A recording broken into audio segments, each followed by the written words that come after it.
Hello there. Well, howdy do. I'm going to try my first watch along tonight. And my sister's waiting in the wings there. I will add her shortly, but I see you, Kathy.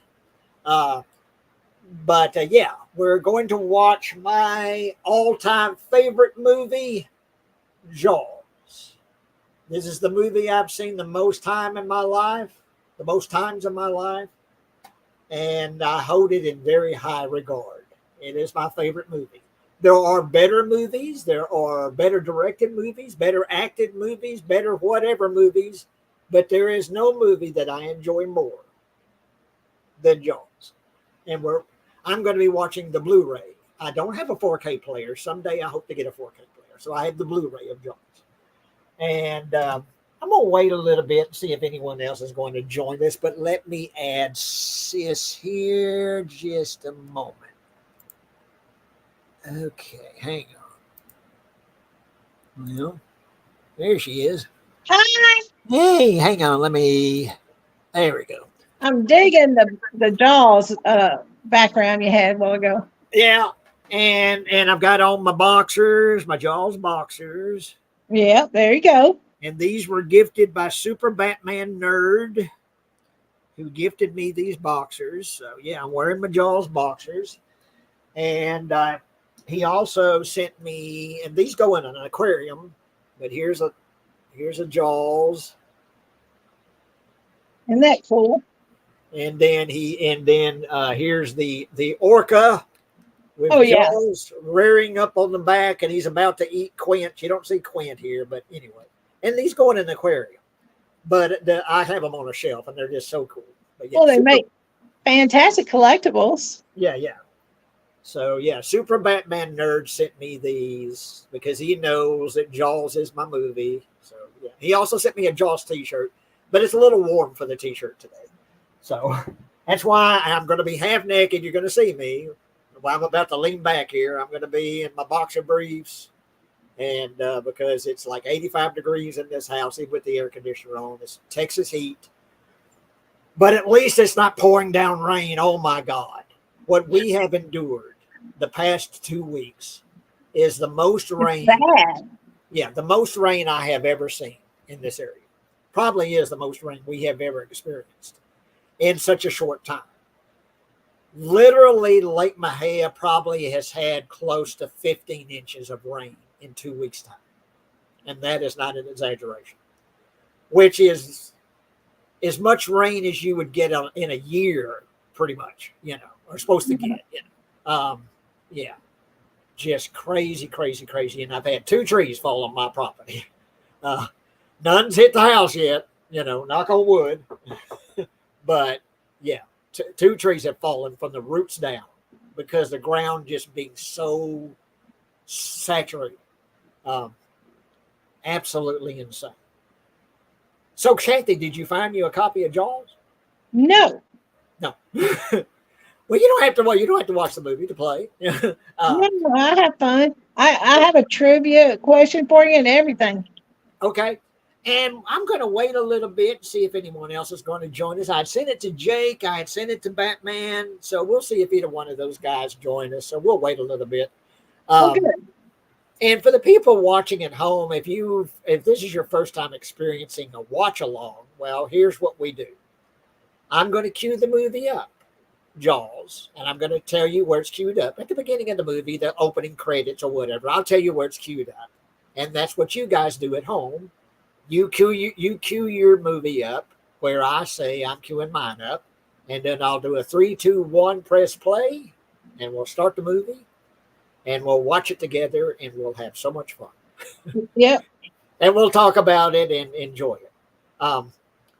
Now, anyone else that joins me here, we can't play the sound because of copyright issues. We can't play the sound. But, of course, you at home can play it. You can play it as loud as you want to play it. So, but that's what a watch-along is. We'll watch the movie together, and we'll enjoy it and talk about it. So, there you go. So what's up with you, sis? Well, I just wanted everybody to know the actual Shark Week begins July the 7th on Discovery. And I always, for the last 20 years, okay, whenever it started, I've watched Shark Week. In fact, I moved into Uncle Willie's house in the middle of Shark Week. So it was kind of cool. I felt comforted watching that. But A this lot of year, people do that. A lot of people make a big deal out of Shark Week. oh yeah, I do too. I make Shark Week. And hey, Super Batman is here. Hey, Batman, you don't want to join us? You don't want to watch the movie with us?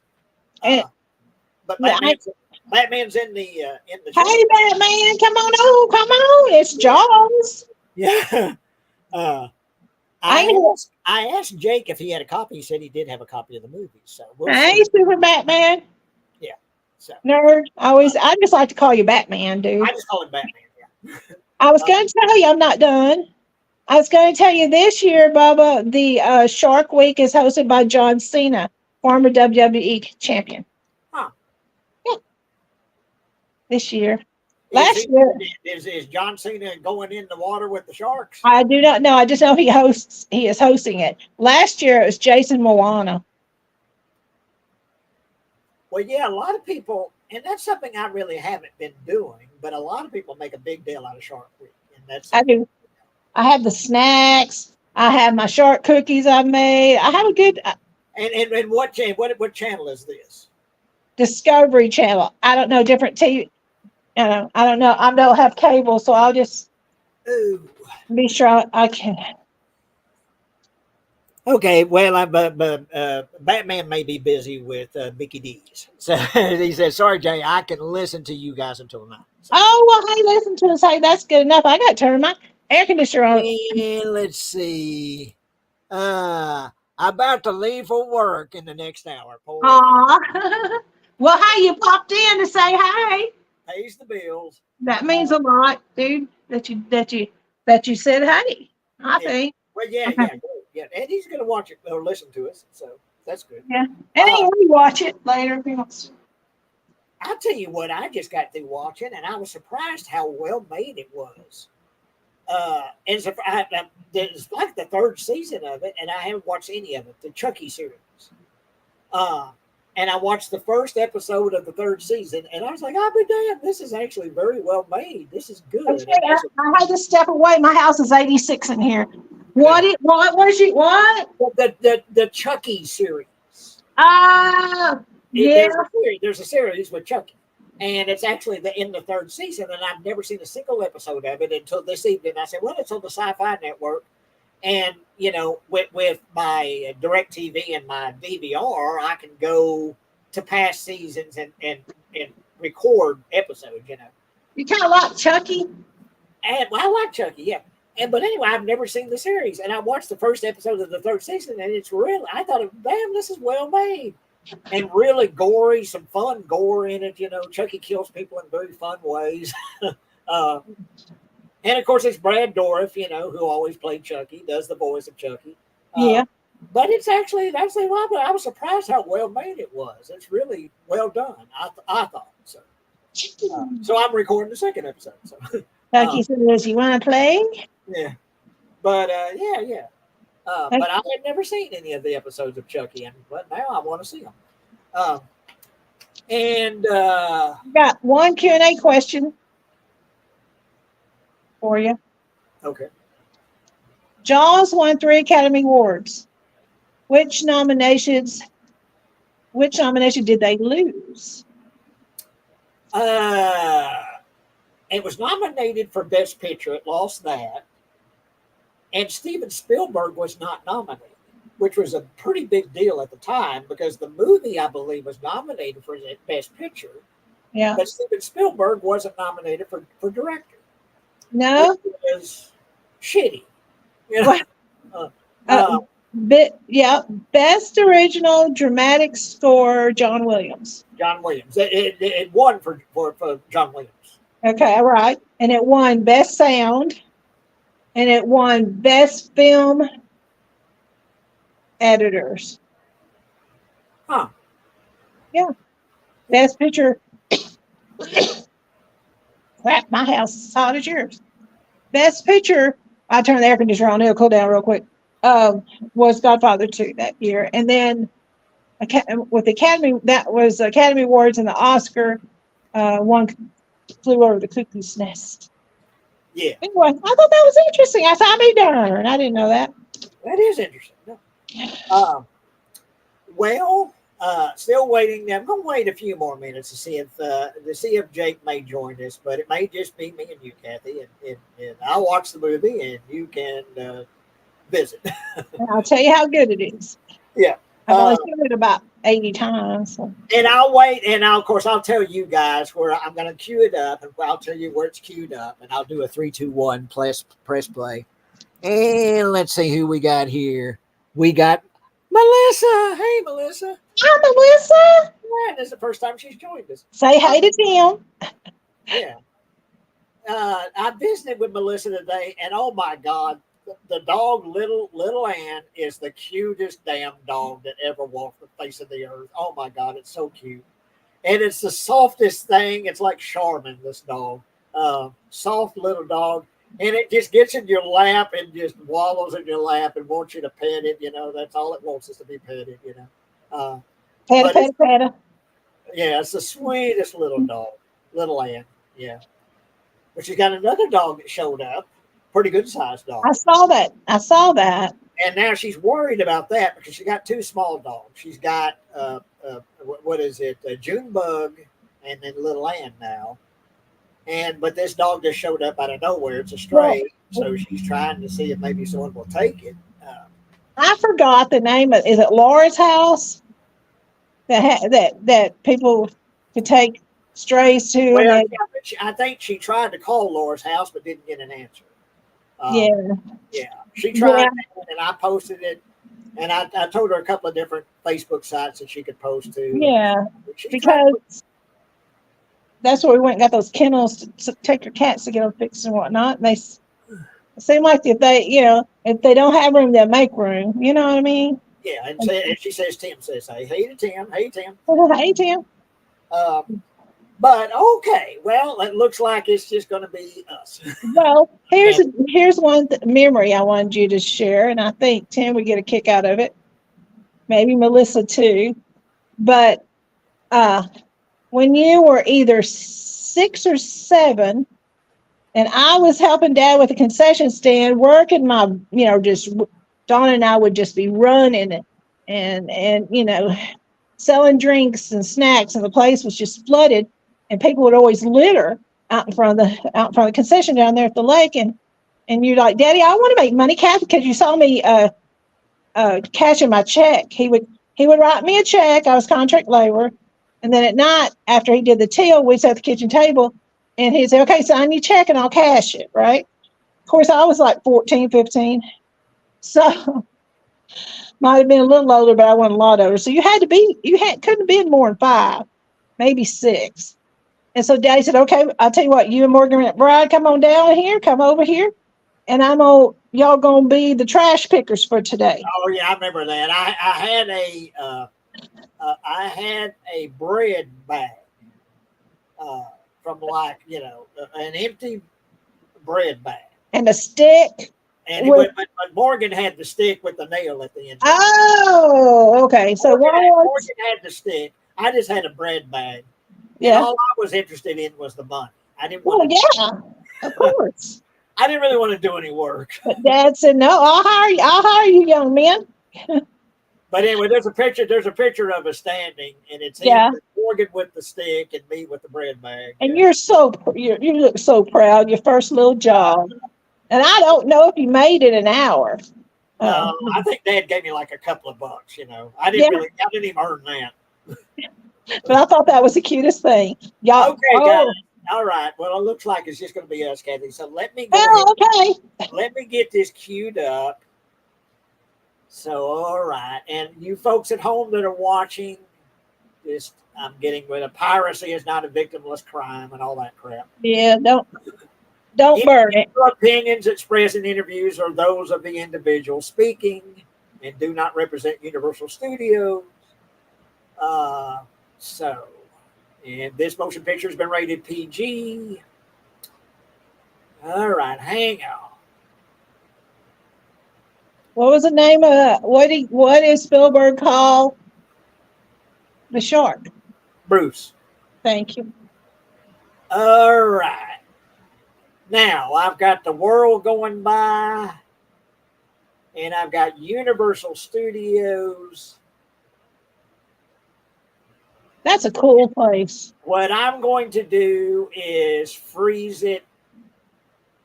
Okay, Universal Studios 100th anniversary is what I've got. But Universal Studios, I froze it at the Universal Studios logo. So I've let it go by, the world go by, and Universal Studios go by. Now I have frozen it at Universal Studios or Universal 100th anniversary. Now that's what I have. Your copy may not say 100th anniversary, but it's Universal. And I've got the world behind it in Universal. And I have frozen it there. And so, hang on. Jake! Hey, Jay. Hey, Kathy. I'm so tickled you able to come in. Because I'm not watching it, but I know it, Oh, right on. It's classic. So, but anyway, Jake, that's where I have it. It's Universal 100th anniversary is what mine says. But that's where I've got it queued up. Let me get to that point. I let it go by. It goes by the world, and all that. Then I have frozen it at Universal. That's what mine says. 100th anniversary. I'm watching the Blu-ray.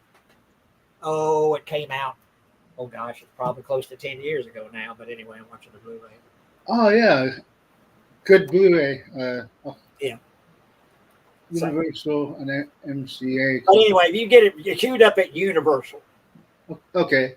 With the world behind it. Yeah, I'm there. Okay.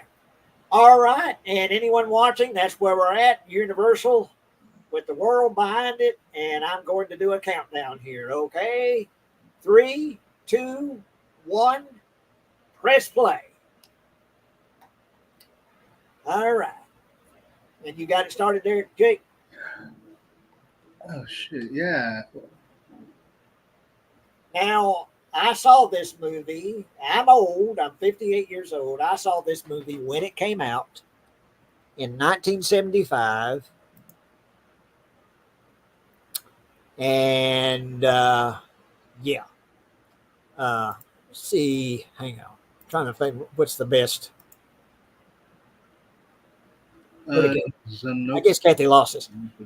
I guess we'll stay on this one, unless someone else joins us. Okay. Zanuck Brown production. Roy Scheider, Robert Shaw, Richard Dreyfuss.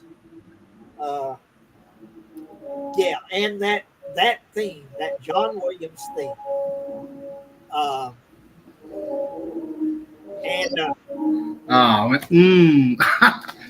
Windmill cookies. And Jake, if you would, you might want to turn your sound down something because we might could get a copyright strike or something. Oh yeah, sorry about that. No problem. If you have your subtitles, on, you can turn it up a little bit, but we don't want because like say that could. I don't know what YouTube's rules are, but that's why I have my sound down. I've got the subtitles on, and I know every note of that harmonica that guy is playing. I have seen this movie so many times. I probably could play that song. Nice. And of course, this is based on the Peter Benchley book, which was really popular. I read the book before I saw the movie.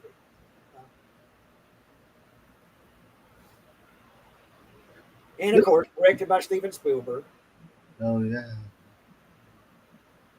He was 26 years old. Huh. Yep.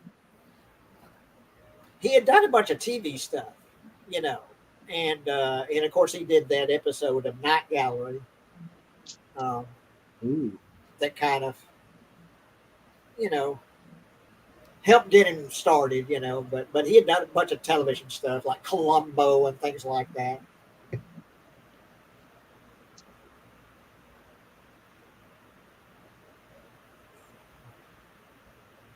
Also, we should mention rest in peace to the actress who played Chrissy. She just passed She away. just passed away. Yeah. Yeah. How old was she, Jake? Do you know? Oh crap! I did not look into it. She was, I think she was like 72 or something. I think she was in her 70s. Yeah. Yeah. But yeah, she just passed away. She passed away about the same time Roger Corman did. Rest in peace to Roger Corman too. Yeah, rest in peace. Mhm.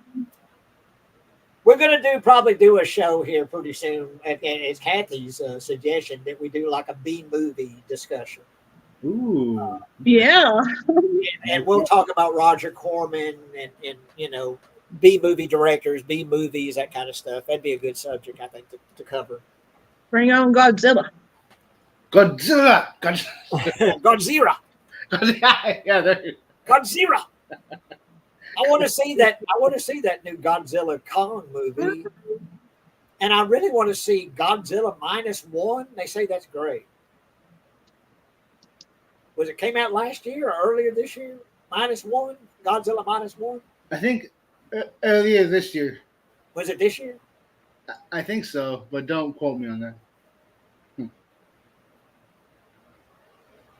And I can tell you, sitting in the theater watching the shark come up about to chomp her was just. I was squeezing, and Kathy's friend. And what was it? Who was it? Susan. Susan Daniels. And she sat on my left, and Kathy sat on my right. And my friend Morgan came with us. I forget where he was sitting, but he was sitting with us. But I was squeezing Susan's hand during this whole part.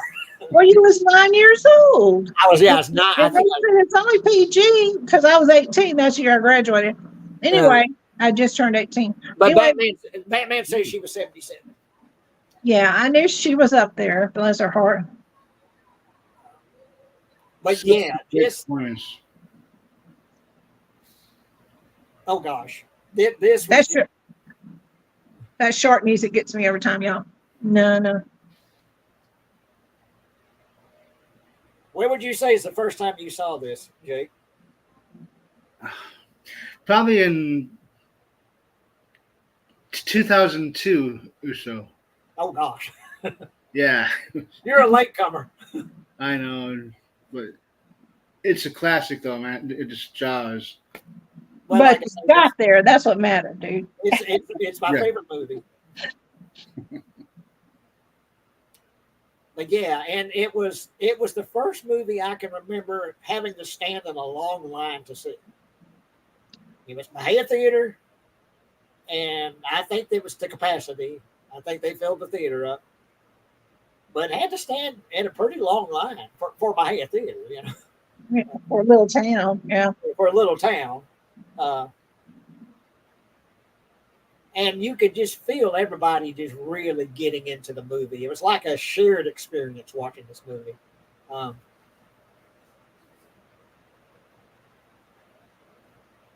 too far from the car. In the yard, not In far the yard. from the car. Rest in peace, Roy Schreider. God, he was so awesome. Yeah.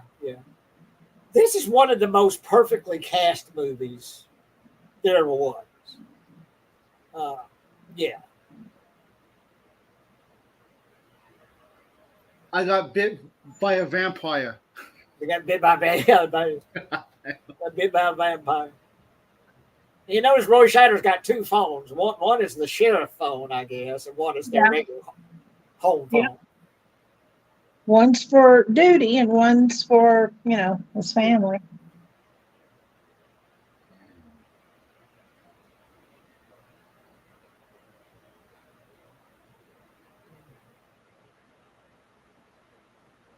Morning, everyone. Starts today. Trying to see most of my videos be put on my gloves, Oh, yeah, dude. but I would like to thank What am I hearing? I'm hearing some talking. I'm sorry. It's my switch. I'm trying to turn it down. Oh, okay. I just wondered what it was. I was just hearing. This guy that collects scrap off people's yards when they put like old washers and whatnot. I tell you what, I was watching when I was visiting with Tim There and you go. Marissa. They were watching this series, and I don't know what channel it was on, but it's these guys that go and collect ginseng. Oh yeah, that's good. That's And good. they're like shooting at each other and shit. It's like Ginseng's boy, it goes for high dollar, Jay Carlton. It does. It goes for high dollar. with a load of ginseng, and I think he got $25,000 for it. I said, shit. They got one guy digging it up and one or two that are standing there with guns guarding them. That's how it's like the old West out there. Find me some damn ginseng shit. And you in the woods, so you better be careful. Let's see. Batman says it's probably 94 or 95 when he first saw it. Oh yeah. It's just it's a must see. Oh, Well, yeah. Like the first Halloween, it's a must see for me, And we're about to see what's left of Chrissy here. Poor Chrissy. Not much. Well, that boy thinks, oh, I'm about to get lucky. Well, no, you ain't. Those little crab. What kind of crabs he call those, Jake? Those hermit crabs, or what are those? I can't think. It's tongue crabs at the coast. I was there about 2 years ago. They're everywhere. When it gets dark, Jay, they come out. This was And- shot at Martha's Vineyard. Ooh. Yeah. And what they do is people, because I slept on the beach one night out of Port Aransas. And what they do is you see these vehicles show up and people with lights and they catch them and take them to their stores. And the next day they sell them, crawling around to tourists, painted with shells. And Hmm. I never wanted one, but that's what people do. And of course, the sheriff, Brody, is writing shark attack on the report there. That's a no-no. You're going to drive off the tourist. But this is a 4th of July season is coming up for Amity. This is Amity Island, and that makes or breaks the business in Amity is 4th of July. Well, tourism. yeah.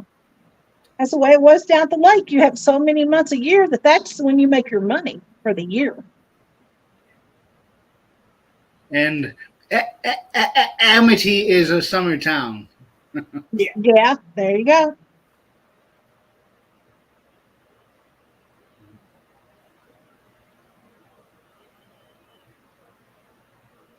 The guy with his bicycle turn. Amity Island 4th of July celebration. You got a big sign, there downtown. They're advertising the big celebration. Let's see, we got here. She's about to get eaten out in the worst way.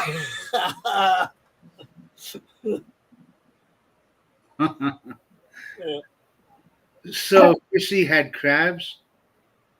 Yeah. Oh, yeah. Yeah, correct.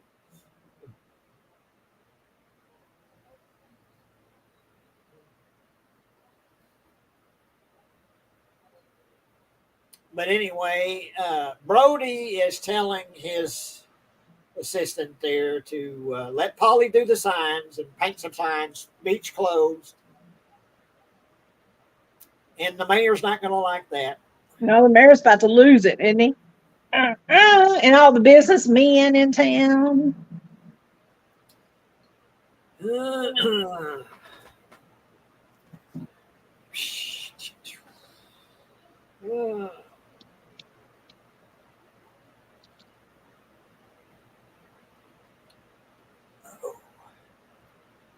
I tell you what, this is one of my, just as someone that sort of aspires to be a filmmaker, which I don't know if I'm that, but seeing what Spielberg does here, this is all one long shot. There's no cuts. All this dialogue when they're going off on this little, what do they call that thing? The thing that goes off in the water. What's that called? Or raft or something like that. Or- Barge? barge or something, but the car is on it and they're going on Ferry. ferry. Okay. Yeah. And the mayor's giving him the lowdown. Well, look, we got summer people here. This is a summer town. We can't be, you yell shark, if you yell barracuda, they're going to say, hey, what the fuck, but if you yell shark, you got a panic on our hands on the 4th of July, But anyway, the point I wanted to make is this is all just one long continuous shot. So they had to practice this and get it just right because there's no cuts. They can't, there's one take and then we'll do a close up and we'll do Yeah, this. that's pretty cool. This is all one long shot. So the actors had to do this all in one long take. Kind of like that movie Rope, which I saw yesterday. Which you need to see, Kathy. Well, if they quit trying to charge me everywhere I go to watch some of this stuff, I pay for Netflix, I pay for Hulu, I boogie off of Paramount Plus, but and David keeps Sling, so I'm still on that account. I'll hobble in there for Discovery to watch Shark Week this year, but. Okay, Jake, tell us about what's going to happen to this kid here. He's going to lose more than his raft, isn't he, Jake? Yes. Oh my. And poor Alex P. Kittner. Yeah, that's his name. Yeah, Kittner.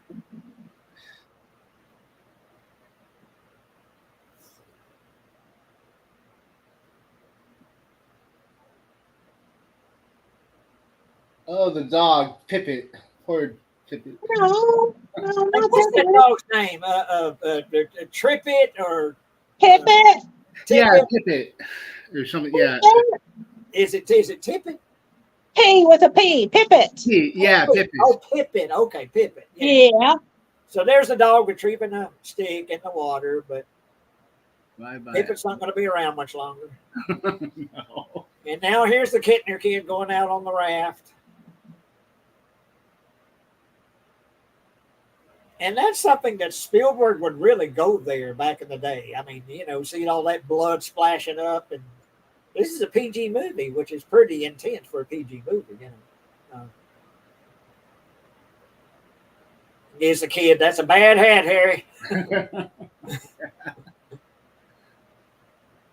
There's actually like a production company called Bad Hat Harry. Yeah, it is. I've seen that too. Yeah.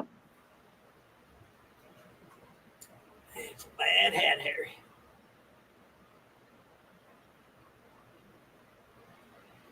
You get this girl screaming, but she's on the shoulders of this guy.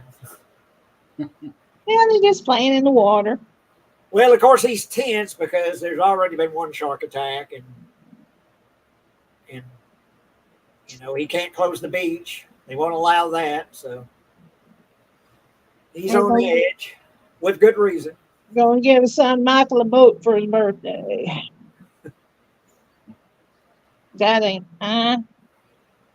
Well, I guess they live in there, so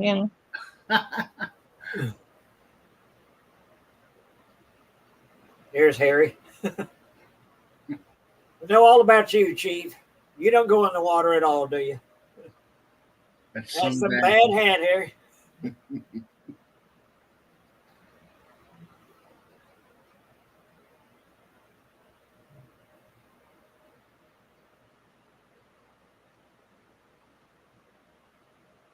And of course, they're all splashing. And we learn later that really gets the sharks all worked up, all that splashing.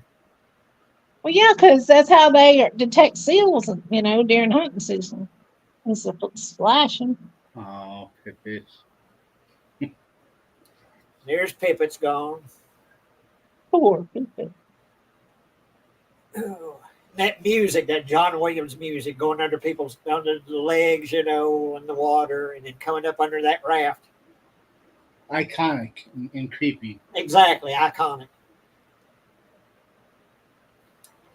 Oh, that blood. That Yeah, that's something. Like I say, for the time period, that was pretty intense. All that blood splashing up. I can't believe it was PG. I'll be honest. Really? Well, this was before PG-13. Well, same principle. I mean, come on. It wasn't intense enough to be an R, but you know.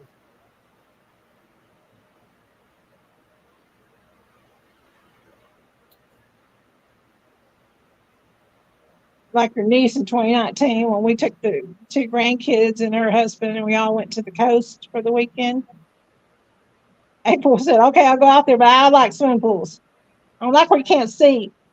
She went out there and everything was fine, and her kids were little, and then something hit her foot. Nope, nope.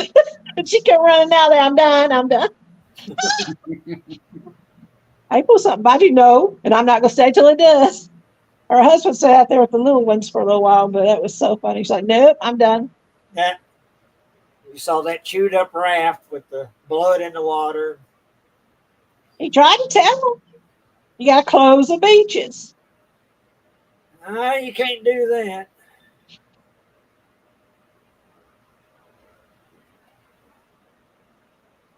Chief Brody.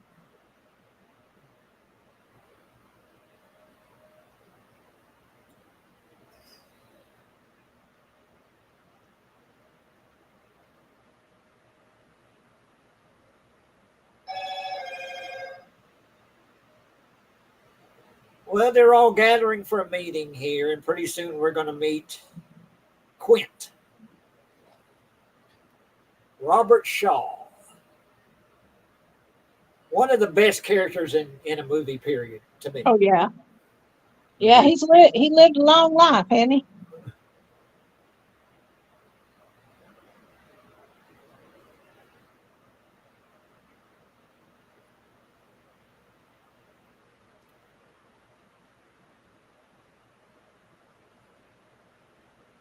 Is that $3,000 for the bounty or the shark?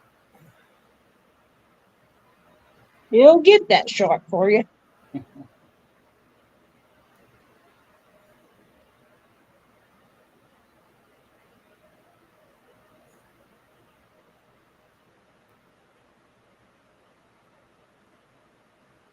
And the sheriff is telling them that what they're planning. They're trying to put extra summer deputies as soon as possible. We're going to try and use the shark spotters on the beach, but they don't care about that. Are you going to close the beaches? That's what they care about. Yeah, yeah. Yeah, let's see. I like when Dreyfus gets there and they're all piling off to go kill him a shark and they're all going to die. I didn't know that. I don't remember that, Batman. Well, I can't see it. He says in the book the mayor was blackmailed by the mafia. Oh my gosh. Well, yeah, that's that's money making time of year, But anyway, the sheriff says, I'm going to close the beach. And then, but the mayor says, only for 24 hours. He said, well, I didn't agree to that. And now we've got Quint putting his fingers across that chalkboard, scratching that chalkboard, getting everyone's attention. Big get mine. You know how I earn a living. I'll catch this bird for you, but it ain't going to be easy. Bad fish. Not like going down to the pond and chasing bluegills or tommycocks. This shark swallow you whole. That's true. Shaking, tenderizing, down you go. And we got to do it quick. Got to bring back the tourists. That'll put all your business back on a paying basis. It's not going to be pleasant. I value my neck a lot more than $3,000, Chief.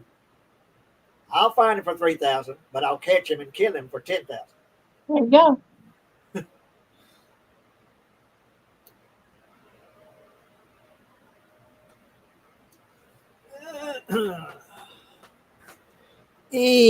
Let's see. Batman's got some more info here. And Matt Hooper had an affair. I remember that Matt had an affair with Sheriff Brody and was supposed to get into the shark thing. Yeah. Oh, I do remember the affair. That I do remember. In the book, Jay, in the book. Yeah. Richard Dreyfuss's character has an affair with the sheriff's wife. Oh, okay, I'm with you now. I thought you meant with him. No, he sleeps with her. They have a little fling.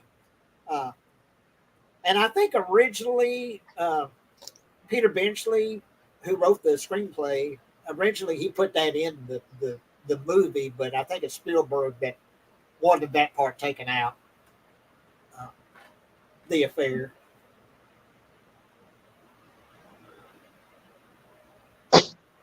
Man, there's a lot of extra Jaws, Jaws 2. I can't bring myself to watch anything but the original.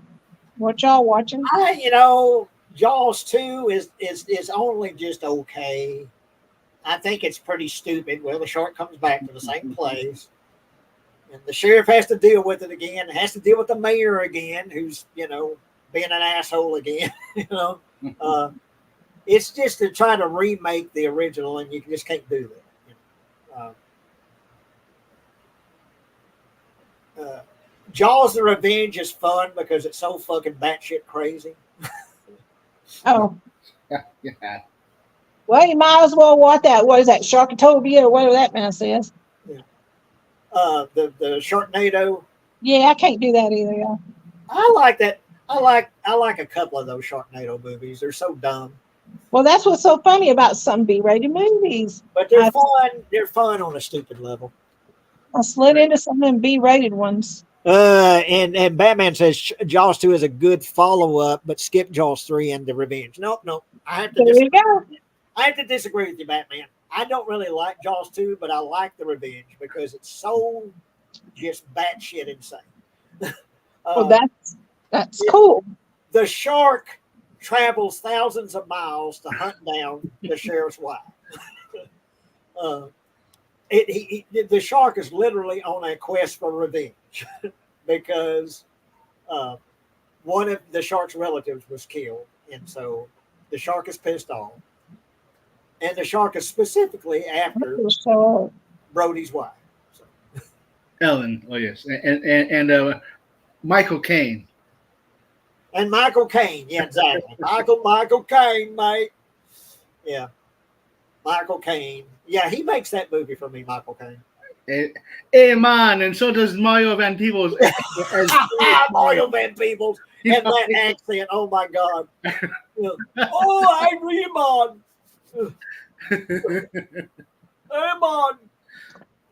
And at the end of it, Mario Van Peebles gets eaten by the shark, but then he comes back, he don't have a scratch on him. Yeah, how does that work? that seems odd. He's drug underwater, blood is flying everywhere, but then he comes back, oh no, I'm all right, man. Just a scratch, man. So I like it because it's so stupid. I like Revenge. And for Michael Caine. Let's see. We've got some more info. Batman is full of info today. Thank you, Batman. We just look at them. In the book for The Revenge, the shark was supposedly controlled by a voodoo witch doctor. I heard that. I didn't know that. You open the beaches on the 4th of July, it's like ringing the dinner bell, for Christ's sakes. Cheap Brody. Well, and those damn pictures of these, victims of the shark attacks that he's looking through, big chunks at the side of their body. I drink too. Happen to look through all that. Oh, I love these guys on the dock here, Oh, same here. trying to catch the shark. he grabs the meat and he's hauling it out. It's gonna pull the pier out there too. Matt Hooper says they caught a shark, not the shark. Well, anyway, he's dragging these two guys. Well, that one guy is out. He's that drags that pier out, and it turns around and starts chasing him. He goes, "Oh, swim! Don't look back."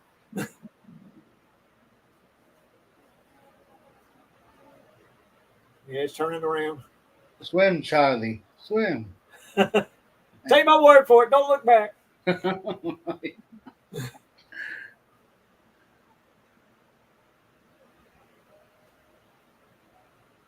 Come on, Charlie. Listen, they can swim faster than we can. Come on. It's feet are slipping on that dock. He finally gets him pulled up.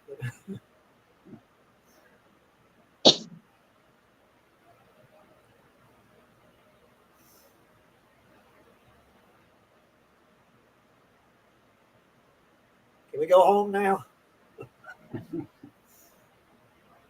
Mayor Vaughn says, you yell barracuda. Everybody says, huh? What? You yell shark. We've got a panic on our hands on the 4th of July. Yeah. Well, I imagine that's true for a lot of towns that really depend Yeah. on summer business, Yeah. And particularly something like the 4th of July, a holiday like that, summer holiday.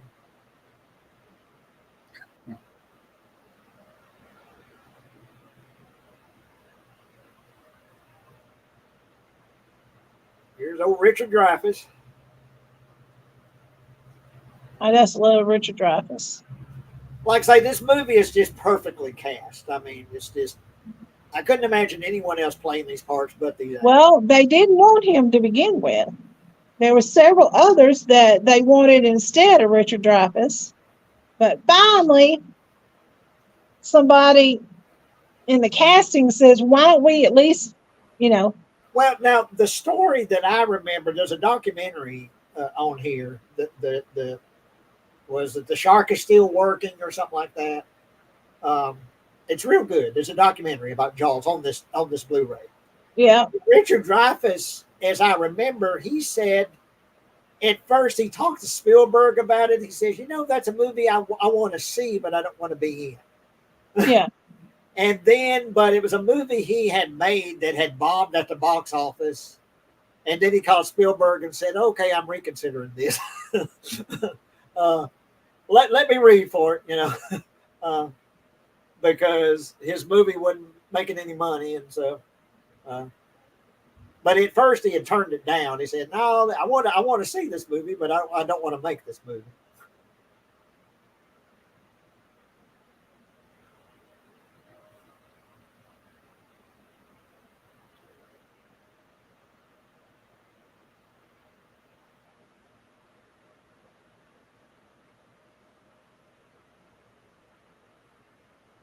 Ooh, and yeah.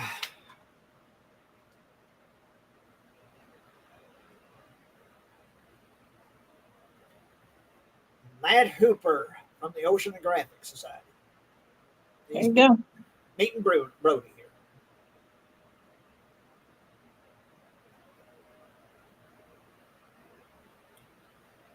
And he's telling them the best thing to do is to go see the remains of the girl. I love this guy. This guy in the boat. You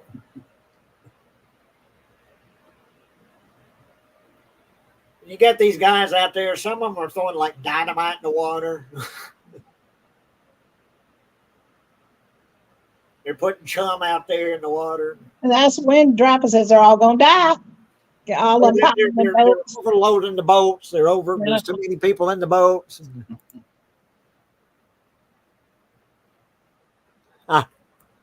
It's the swimming with bow-legged women. They said that Shaw and Dreyfuss did not get along. And that's what I love the stories about that.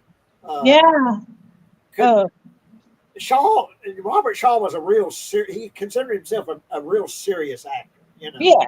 And he thought Dreyfuss was too sort of fun-loving and too free-spirited. He didn't take him. It wasn't serious enough. Yeah.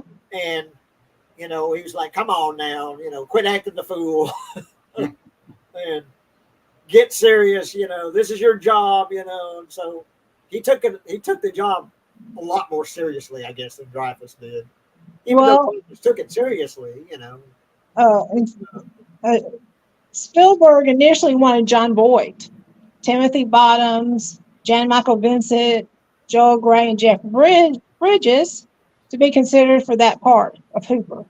I could have saw John Voight. I could have too, and I could have saw Jeff Bridges. And Jeff Bridges. Yeah, he would have been good. Spielberg's friend George Lucas suggested Richard Dreyfuss, whom he had directed American Graffiti. Yeah, that's right. Yeah. So they're about to see the hold up this severed arm.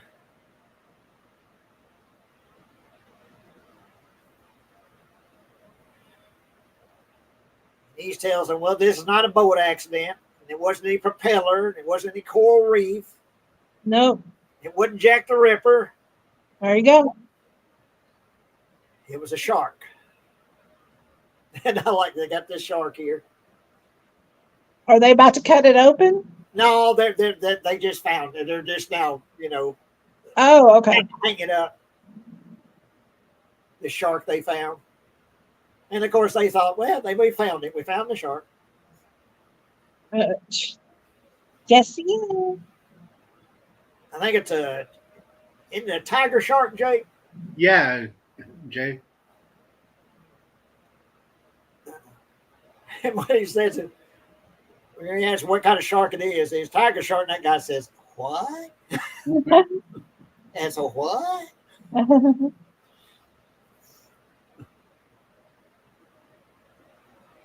But anyway, they're taking a picture for the paper. He's measuring the mouth. Matt Hooper is. That's when that's when Hooper can tell him. They're all posing for a picture here because they got the stars. There goes Quint in his boat.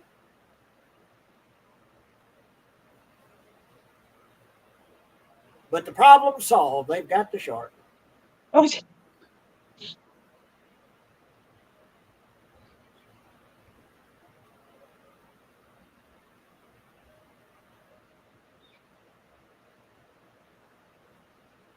I guess they had to actually get a real shark for this. So some poor shark lost his life for this movie. Oh, yeah. Oh, what?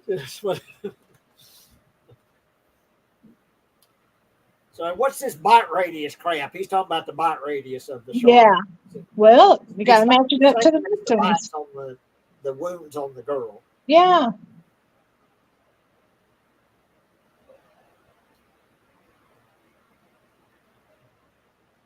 Here comes the mayor. Poor mayor. He's like, look, we did it. We did it. They did it. Whatever. Note. Ellen Brody says Martin hates boats. Martin hates water. Martin sits in the car and we go on the ferry to the mainland. I guess it's a childhood thing. There's a clinical name for it. What is it, honey? Aquaphobia? Brody says drowning. I thought that was cool. But anyway, Hooper is telling Brody here, look, the shark's got a very slow digestive system. We cut the shark open. We'll see what it's eating. We'll know if this is a shark. Yeah, because there'll be little parts of that little boy and. Yeah, the mayor don't like the sound of that. They ain't gonna let you cut this shark open and have that kid spill out on the dock. Hooper says, I'm not going to waste my time arguing with a man who's lining up to be a hot lunch. I love that. Way to go. Tell him, Hooper. I gotta turn the light on. It's getting dark. Here's that woman about to slap Brody here. The mother of the kid, Kittner kid. Well, like she said, you knew there was a drowning. You knew there was a young girl that drowned, and you didn't close the beaches. And that's something that I remember even the first time I saw this. The woman looks 60. Yeah. Even then, she looks so old. I got exactly what she says, Miss Kittner. I just found out that a girl got killed here last week, and you knew it. You knew there was a shark out there. You knew it was dangerous, but you let people go swimming anyway. Yeah. You knew all those things, but still my boy is dead now. And there's nothing you can do about it. My boy is dead. And I wanted you to know that. And it might be on this documentary. I'm not After sure. she slaps the crap out of him. I've seen a interview with the actress that played the part, and she said she would sometimes go to like conventions, movie conventions, or horror movie conventions, or whatever movie conventions, and everybody wanted her to slap them. Go, girl, get that coin. And she would do it. She said, for a while I would do it, but I stopped doing it. But I would. I'd haul off and slap her. That's what they wanted, so I'd slap her. Mayor Vaughn, after that, said, I'm sorry, Martin, she's wrong. And Brody says, no, she's No, not. she's right. He knows it.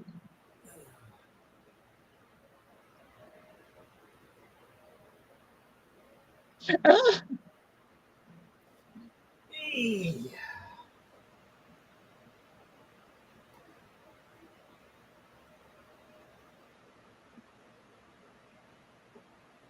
Oh.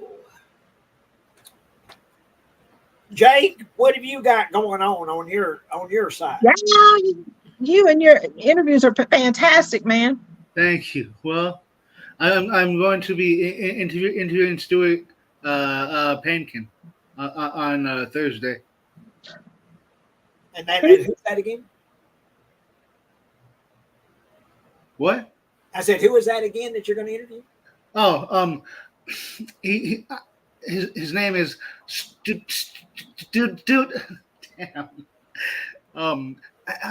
He was the sheriff in Arachnophobia. Oh, cool. Yeah. Stuart Pankin. That's going to be good. And you just watched that again, didn't you? Yeah, and still keeps the hell out of me, you know. Yeah. I need to watch it. I've seen it a couple of times, but it's been a long time since I've seen it. But I need to see it. Makes me well leave the lights on and keep my mouth closed, and I'm a mouth open sleeper. Right. Telling you, man. My hair gets in my way. I'm like, It's a no. movie. It's a movie you love and hate at the same time. Well, you can't help it. Yeah. It creeps you out. But it's so good too, you know. It's like they don't make movies like that anymore. Yeah, it's so well written. Exactly. And there's great acting. You know, everyone is just really good in the movie. I think so. I like that scientist that comes to try to help him figure out what kind of spiders they're trying to kill. They figuring it out that it's got to be something killing people. You know. Oh yeah. Well, how do you, if you don't mind me asking, how do you arrange these interviews? He asked him. Yes, that and through Facebook sometimes or Twitter. Huh. You just ask them. Yeah, Oh yeah. That's the best way to do it. Just ask them. definitely. Well, I tell you, my favorite so far is the one you did with the voiceover artist. Oh yeah. Oh, thank you. That was excellent, man. He was really interesting. I really liked it. That one was really good. Oh yeah, I like his sonic voice. I know he's just very talented. And he would actually do some voices for you, which was really cool. Yeah. Exactly, and he was. It was free too. It was some people charge, which I can see. But you know, I'm on a fixed income, you know, myself. So. Me too. All right. So I hear you there. Yeah. Preaching to the choir, man. So, you know, so like you say, every now and then maybe a little something, but dang far. You know, a person can't, you know. Yeah. And we're not getting paid. We're just having a good time. So, you know. Exactly. Have they gone to Hooper's Quint's boat yet? Well, no, they're and he's come to visit them. They're at the house, and he's like, "Hey, you eating this?" And so he's Oh yeah, he's hungry. eating their food. But anyway, he's telling them this is not the shark. The shark they got is not the shark that ate the girl. That he's pretty convinced of that. And she's kind of, the wife is kind of hearing this for the first time. He sort of avoided telling her this, I think. Well, he looks at them books after they've all gone to bed at night. You know, even her. Scary pictures.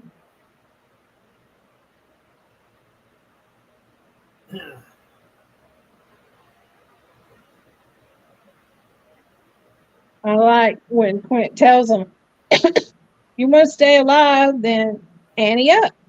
You want to play it cheap, be on welfare the whole winter. I don't want no volunteers. I don't want no mates. Yeah, he didn't want anyone on his boat with him, but that's going to change. There's just too many captains on this island. 10,000 for me by myself. For that, you get the head, the tail, and the whole damn thing.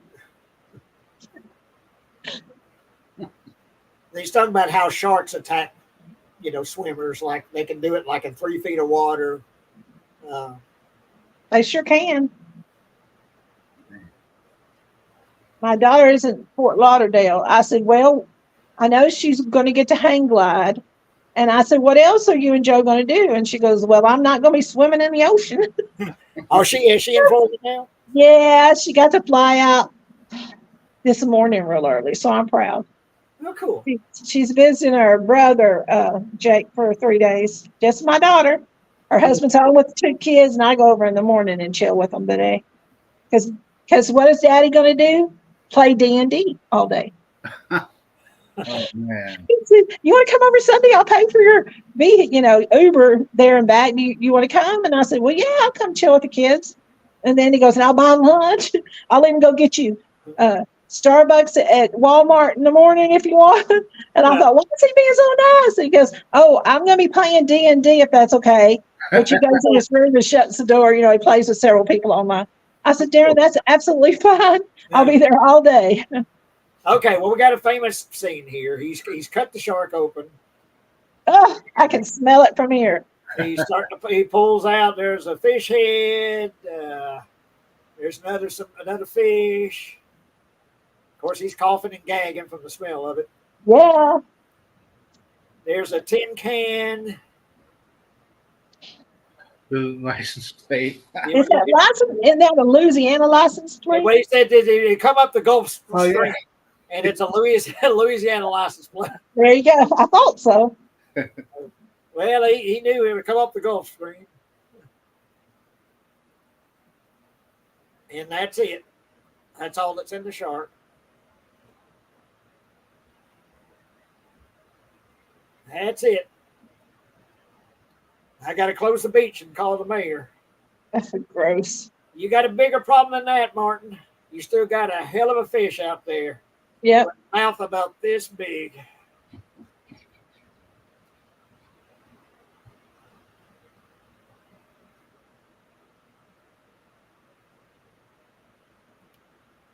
Now he's telling him, well, we're going to go out. We're going to go out there. He don't want to do that. Poor Brody.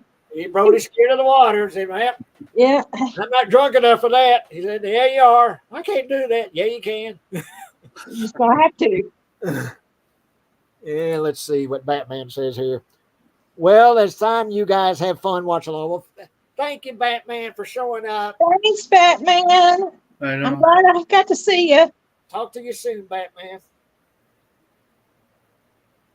I'm wearing the shorts you gave me. The underwear. Now, well, the only way that the sheriff can be out on the water is to get drunk. So he's I don't blame you for that. Brody's offered him a pretzel.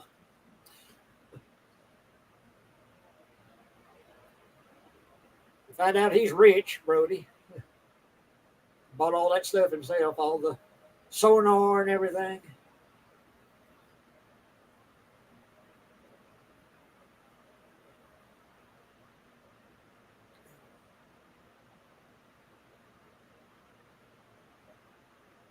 You're rich, yeah. Yeah.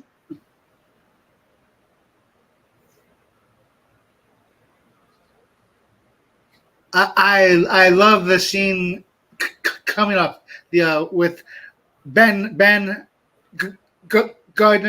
Ben Gardner, yeah. Which Which was filmed in Spielberg's swimming pool. Oh, cool. The actual uncovering of Ben Gardner was I think that was filmed in Spielberg's swimming pool or filmed in a swimming pool. But Is that when he goes down there and finds him in the boat wreck? I mean, that was in a swimming pool. Yeah. Where that was filmed. Well, it sure was good. I mean, I took it as a poor boat wreck dead man in there. Yeah, this is another something that made everybody jump. Yeah, didn't me.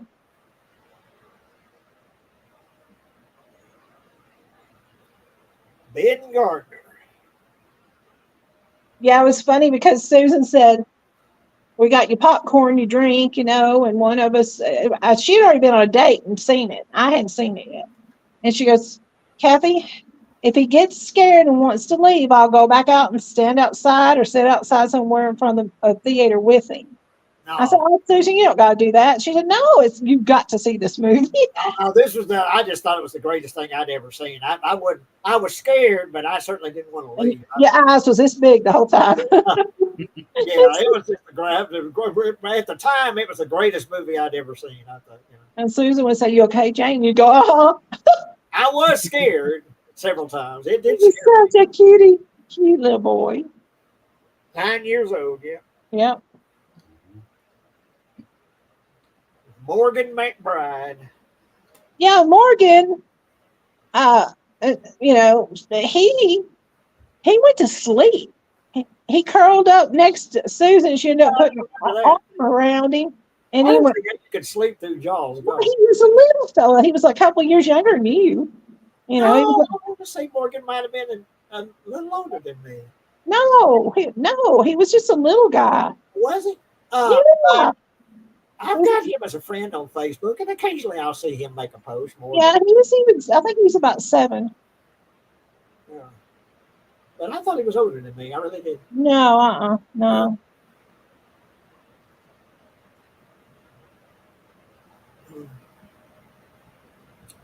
But anyway, Brody's going in the water. He's got his diving suit on. Poor Brody.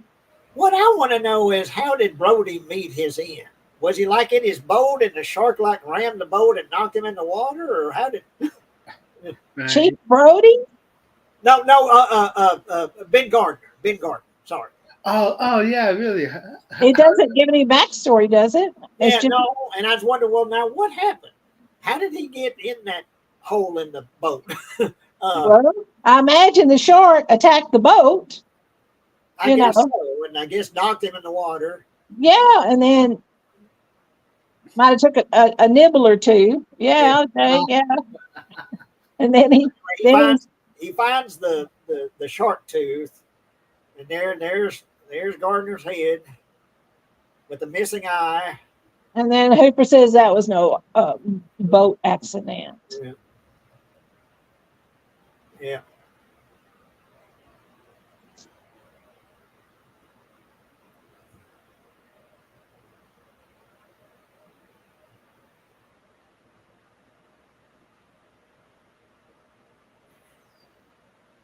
This is another really good scene too, where they're out talking to the mayor, trying to convince him that this is a shark eating people. Yeah, as far as they know, that guy was just missing, right? He didn't come back from a boating expedition or something. Well, Ben Gardner. Yeah. Well, I'm assuming that I don't remember. That's a good question. I'm assuming that they towed the boat in with his body in it. Yeah. Yeah. But anyway, he's telling the mayor, "Look, Mr. Vaughn, I pulled the tooth the size of a shot glass out of the wrecked hull of a boat. It was a tooth for a great white. It's Ben Gardner's boat." Yeah. But now the mayor said, "Well, where's the tooth? You don't have the tooth. I want to see the tooth." You go down there and get it, you ignorant sounding man. It's a great white, but you don't have the tooth. It don't matter. You can show him a tooth. He still wouldn't. Summer people are very lives, and we won't have a summer unless you deal with this problem. There you go. We got to close the beach. You have to contact the shark research panel. I don't think either of you are familiar with our problems. I think I'm familiar with the fact that you'll ignore this particular problem until it swims up and bites you on the ass. There you go. Help short. Or bites you in the ass. Or take your whole ass. And then you got the big sign was they got a shark fin, with a girl screaming help. Amity Island. I want them hung up by their Buster Browns.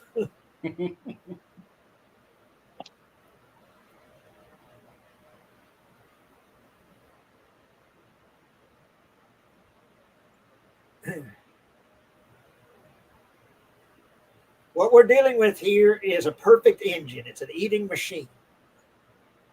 It's really a miracle of evolution. All this machine does is swim and eat and make little sharks, and that's all. And once you take a close look at that side, those proportions are correct. You'd have to prove that, wouldn't you? Get your name into the National Geographic.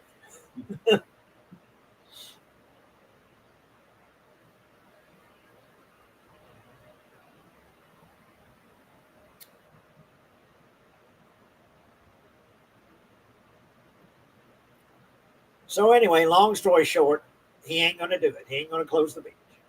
No, He's telling him, you do what you have to do. You get help out there to survey the beach or whatever. But we'll be open for the weekend. We're going to be open for the 4th of July. well, yeah, that's where they're making all the money. You get this big old boat coming full of people.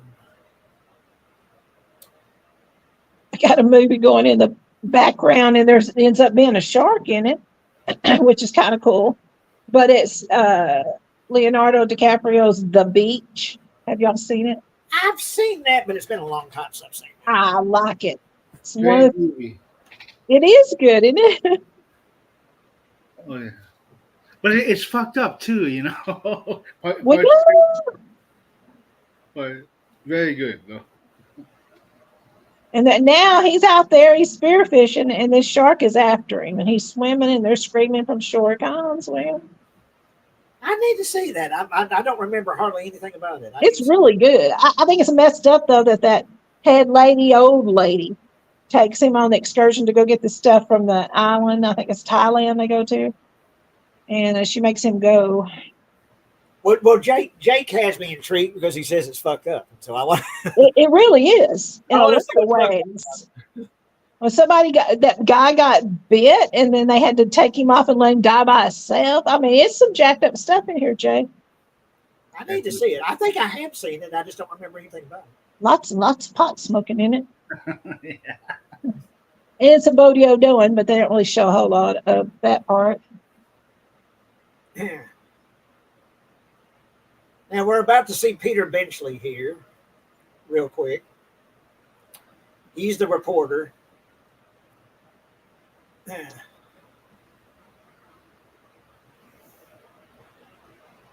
Or have they already shown him? They haven't shown him yet, have they? Or have they? Oh, here he is.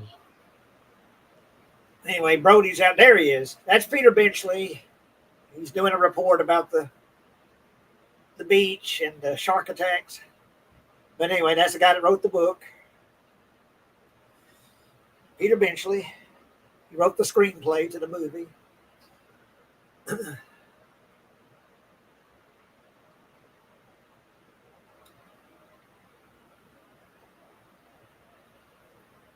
But anyway, they're all out there in the water, and they've got helicopters in the air, and they're all trying to spot the shark.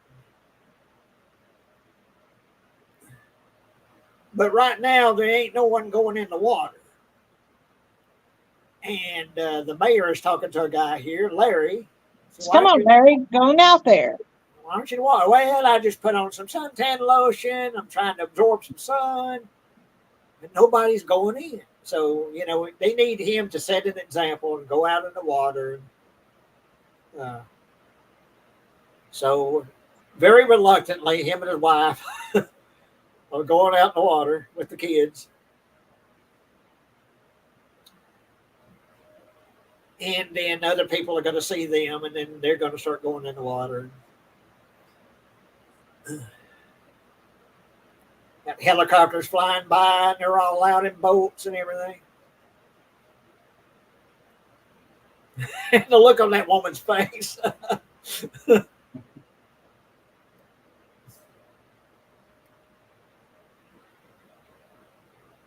Well, you got to get out there and ring the dinner bell. Come on now.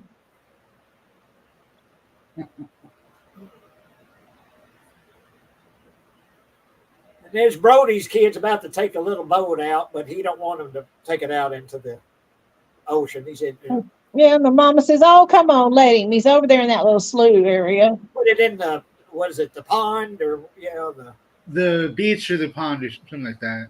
Yeah, like a little inlet where it feeds into the ocean, but it's not very big. well, the pond's for old ladies. He said, well, do it for your old man. But actually, that's the worst place to be is in the pond. Shouldn't have told him to put it in the pond.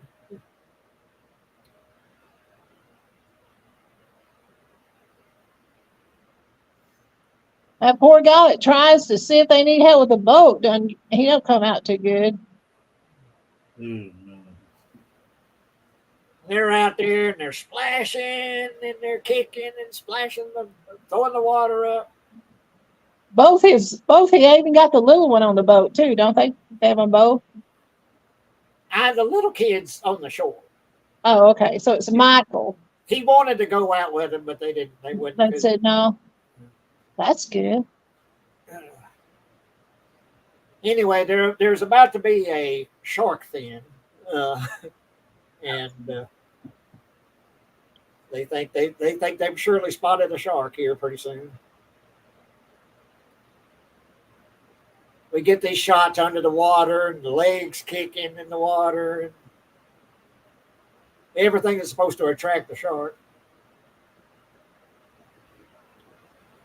Got the mayor talking about, well, look, they caught this. We caught the shark. Basically, he's telling them he's lying. He said, we caught the shark that killed everybody.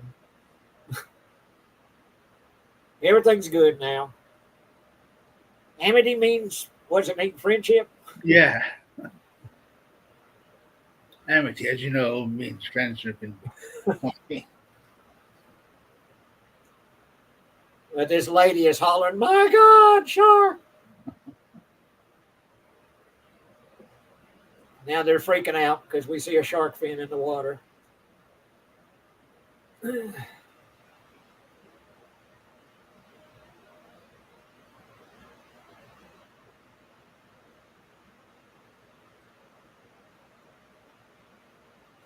They're blowing the whistle and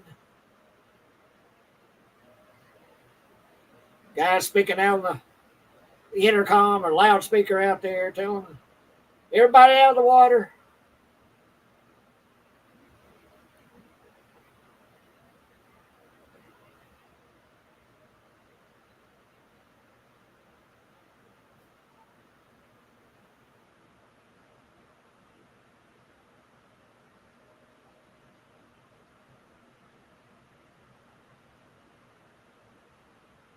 Everybody's screaming and scrambling for the shore, running over everybody. And this poor old man having to be drug out of the water there.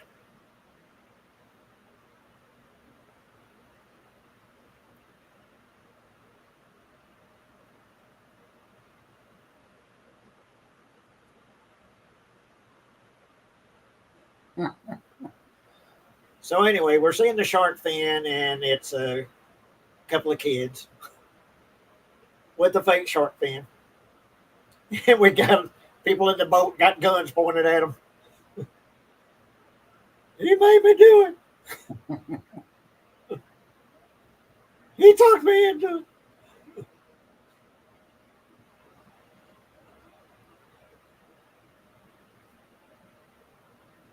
So it was a false alarm. It was just kids playing a prank, and so we're gonna get back in the water.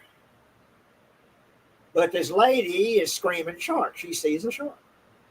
Well, after the bit with the kid, they think, well, what's this again, you know? But this is an actual shark.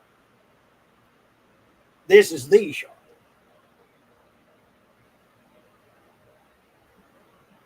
And it's going into the pond where the Brody's kids are. And that man in the little boat, little dinghy. Or his son is in that boat. Yep. Here he comes.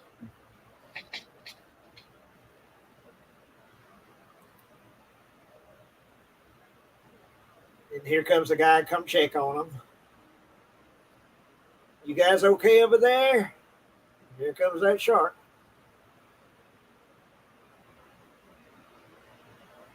I liked him. He was trying to check on the kids. Come on now. I know, really. That looks real too. When that shark comes underwater and chomps him, that actually looks like a real shark. He does, don't it? Here's that severed leg coming down.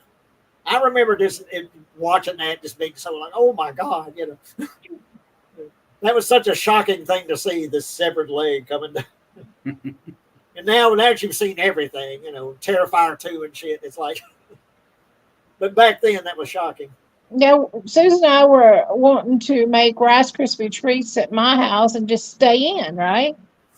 And Mama got off work, and it was her night off work, and she said, "Would y'all take Jay up to see this movie, Jaws?" And we both had cars, and I said, "Yeah, we'll take him up there." She said, and Susan said, "Miss Rowe, you sure? I saw it last night when I went with Stan to the movies. I don't know you want him to see this." And she said, no. I talked to somebody at work that went and saw it themselves, and it's PG. So would y'all take him? And I said, yeah. And she paid for it, and she gave us, about $30. I said, Mama, this is way too much. Well, you get his snacks, and here's y'all's way in. Well, And I mean, what was a movie back then? Was like a buck or something? No, 75 cents. Damn. And then she said, but after y'all take him and pick up Morgan on the way, go by somewhere like the Dairy Queen or something, and y'all go in, sit down, and eat too. So we did. We ate good, I'll tell you. We used to have 2 Dairy Queens. No, we had a Dairy Queen and a Dairy King. No, but after that we had Dairy King and Dairy Queen and Dairy Queen number 2. And Snack Shack. And Dairy Queen number 2 was where Dairy King was, but Dairy King was before my time. Yeah, that was when I was a teenager. But we had 2 Dairy Queens. Now we don't have any. Yeah, I know, right? And the Snack Shack, yeah. Don't have that anymore either. No. And So before the Snack Shack, there was A&W root beer place right there. oh, cool. Jake talked to that interview. He interviewed that guy that talked about A&W root beer stands. Oh, yeah. Wish I had one right now. I do too. That'd be good. I want the foam on top. I drink it. Yeah, I want the whole shit and caboodle. Amen. Maybe add some caramel to food. Oh my God! Oh, hush up, Jake. That. And then you got me wanting that, ain't it? Y'all started. Okay. We started it, huh? It's like going to a Starbucks. If I'm going to pay $6-7 for a cup of coffee, I want piled high with whipped cream and caramel and nuts. Oh yeah. Don't even ask me if I want whipped cream. That's a given. But anyway, Brody is telling the mayor, look, sign this fucking contract for Quint to kill the shark. He's finally going to do it. Finally signs the contract for Quint. Well, they got to. People. Well, he got pretty heavy-handed with it. Brody did. It's Once $10,000, get $200 a day, whether I catch him or not. There you go. 1 case of apricot brandy, and you buy the lunch. 2 cases, you get dinner when you get back. There you go. Champagne, Iranian caviar. Don't forget the color TV. Then he gives the chief some of his homemade liquor. Here's the swimming with bow-legged women, which was quoted earlier. Yeah. Have they made it to the boat yet? No, he's meeting Quint, Oh yeah. getting things set up. He's got that shark teeth in his boiling water. Oh yeah, because he hangs them up like trophies. and he's telling him we need to take Brody with us, you know, and he don't like the look of Brody. It's just like in real life, the actor he didn't like Richard Dreyfuss. He don't like him in the movie.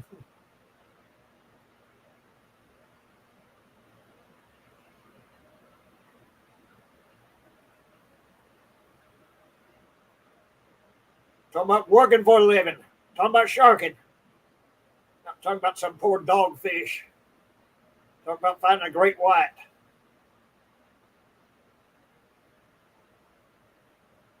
He gives him that rope and tells him, was it the sheep shank? Tie sheep shank.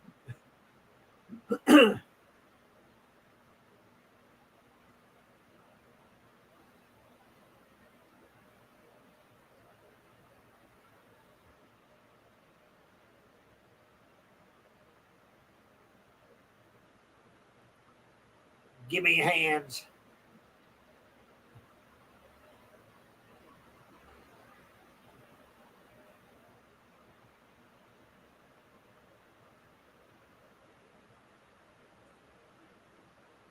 You got city hands, Mr. Hooper.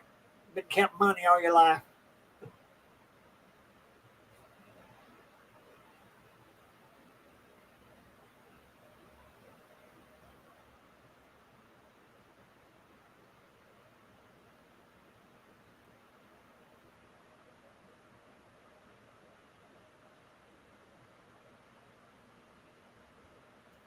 Says you're on board my vessel. I'm the captain.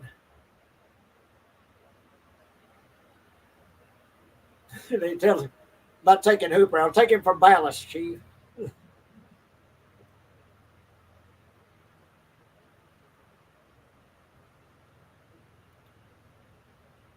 Well, they're about to set sail now. They're loading up the boat.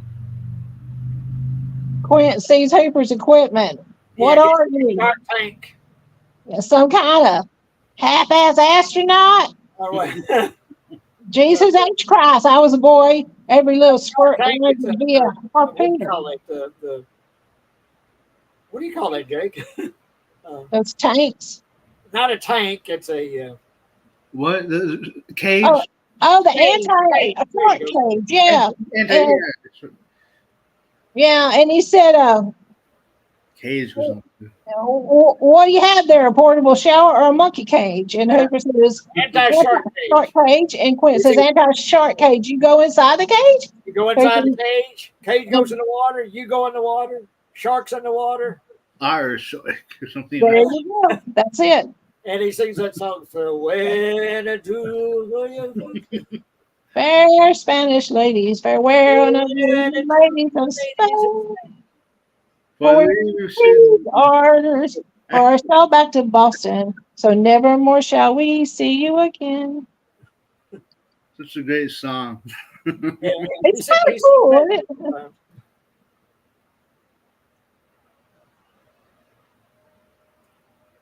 Now it's Brody with his wife. His wife don't like Quinn at all. He scares me. Oh, yeah. He's scary. Got your nitrous oxide.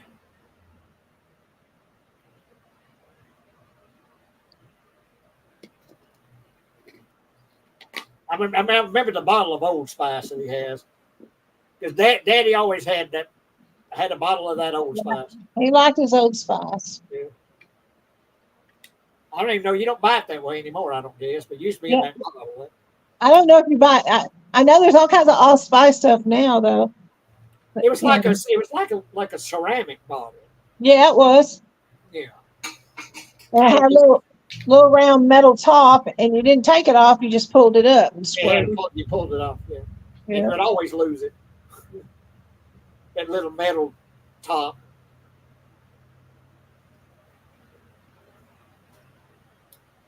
Here lies the body of Mary Lee, died at the age of 103. For 15 years, she kept her virginity. Not a bad record for this vicinity.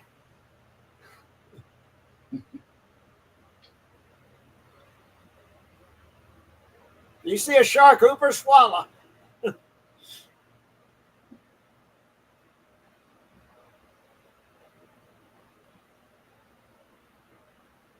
Here, setting sail.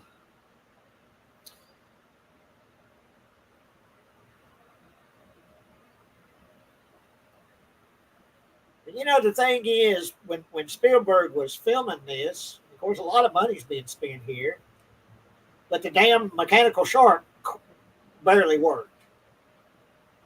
So Spielberg had to figure out how to show the shark without showing the shark. Right. You get those barrels in the water. He did an excellent job of it, didn't he? Yeah, so you think you're seeing the shark. A lot of times you don't see the shark. You can see those barrels going by. Yeah. I had to do something. Bruce kept breaking down. Anyway, there's that Old Spice bottle. I remember that. I might have one of those bottles out the store somewhere.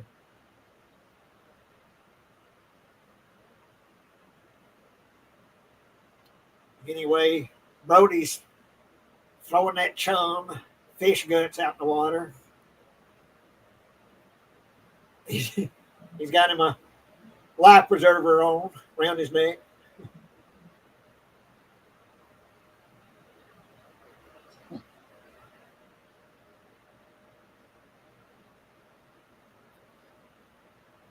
When he crushes that can and then Hooper crushes his paper cup.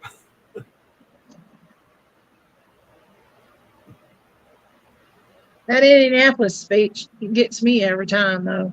That's one of the best scenes in any movie, yeah. Anyway, he knocks over the air tanks. He's, well, you be careful now. They'll explode. That's a key thing to remember. Yeah.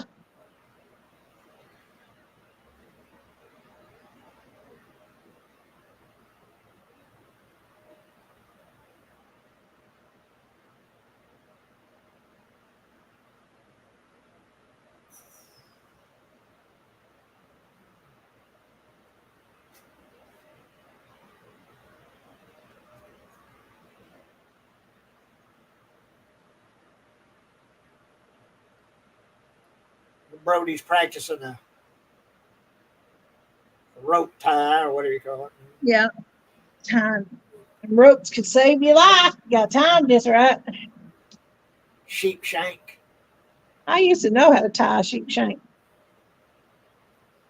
But anyway, Quint's there at his big old fishing pole, and we're about to see the reel start to turn on it. He's got something. Get the line being pulled down there.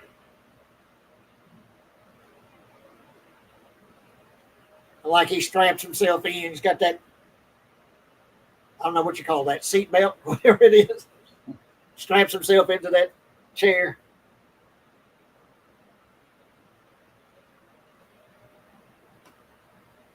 Grabs his pole there.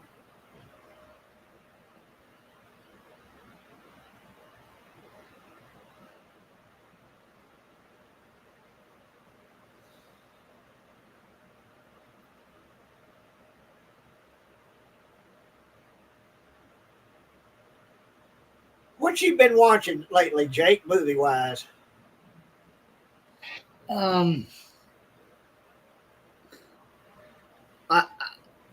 Recently I watched Late Night with the Devil. I want to see that. Is that good? Yeah, I think so. But judge for yourself. But yeah, I think it is. How did you watch it? Shudder. Shudder. I don't have Shudder, unfortunately. I really want to see that though. That's how it looked good. Oh, for sure. Yeah.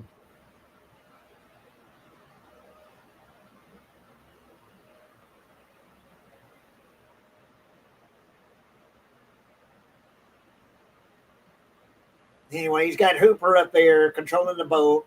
He's got something hooked on to his line there. The Hooper's telling him it's not a shark.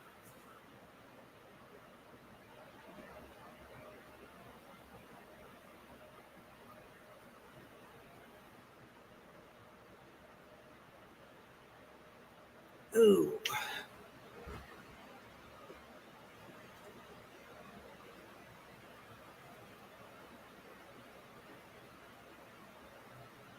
But yeah, I want to see that Late Night with the Devil.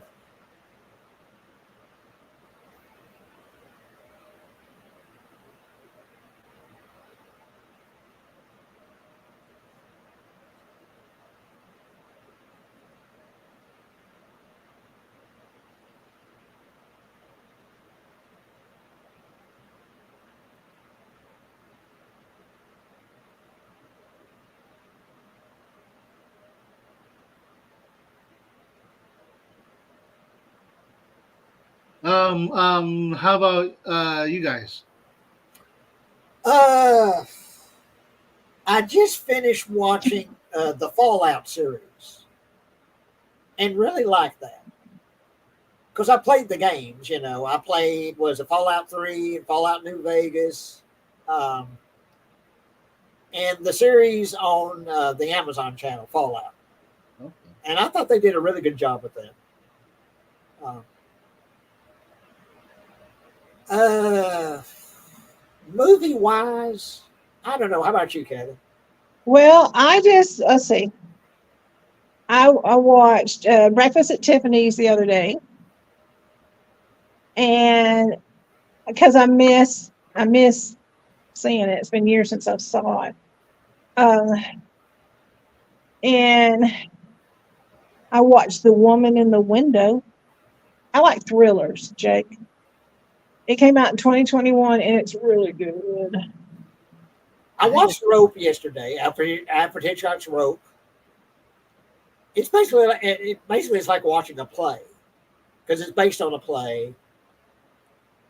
And like I say, Hitchcock would film like 10 minutes at a time, where there were no cuts, um, trying to make it look like it was just all one long continuous shot.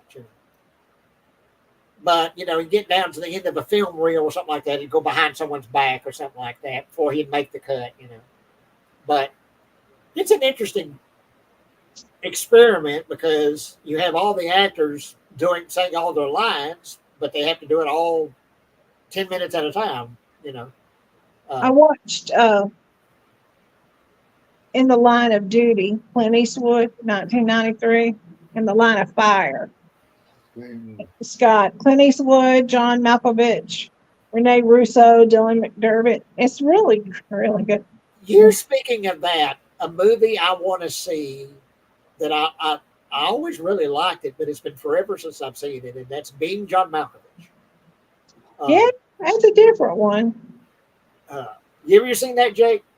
Yeah, Jay, it's good. So it is different. Kathy, you're right. Yeah.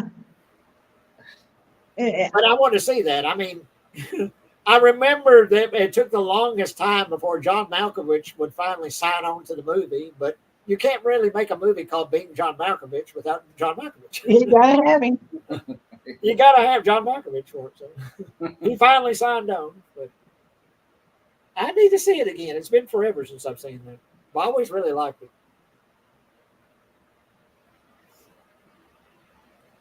Anyway, we're just about to see the shark here. Old Brody's throwing chum in the water. And he's making Brody do let's slow ahead. I can go slow ahead. Why don't you come down here and chum some of this shit? Yeah. And we're going to get one of the most classic lines in movie history. And what is that, Jake? You're gonna need a bigger boat. I don't think a bigger boat would help then. They're too far into it now. And that cigarette hanging on his mouth. I liked Jake Gyllenhaal's movie. I watched it a couple of times thinking I watched this? I watched it again. Nightcrawler. Oh, I like Nightcrawler. No, I like that. Jake Gyllenhaal survives by scavenging and petty theft. He stumbles into a career. Yeah, and his performance in that is really good because he ain't hooked up right. Well, he stumbles in his career being a cameraman. Yeah. And armed with a camcorder and police scanner, he does nocturnal searches of shocking and grisly crimes. Yeah, Good, Jake. If you haven't seen it. accidents and things like that. Not No, yet. I really like Nightcrawler. I've seen that a few times.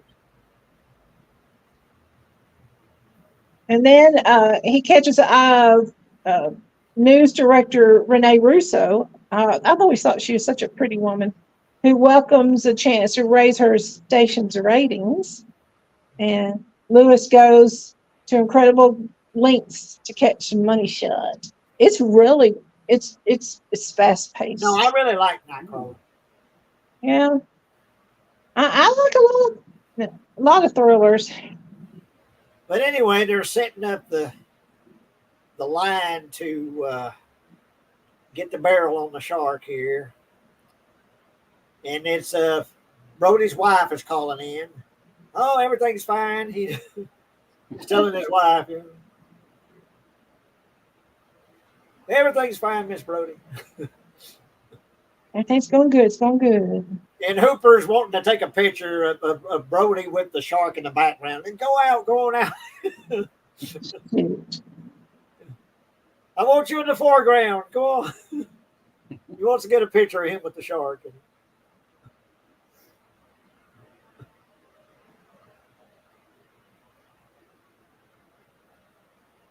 Here comes Quint with that harpoon gun.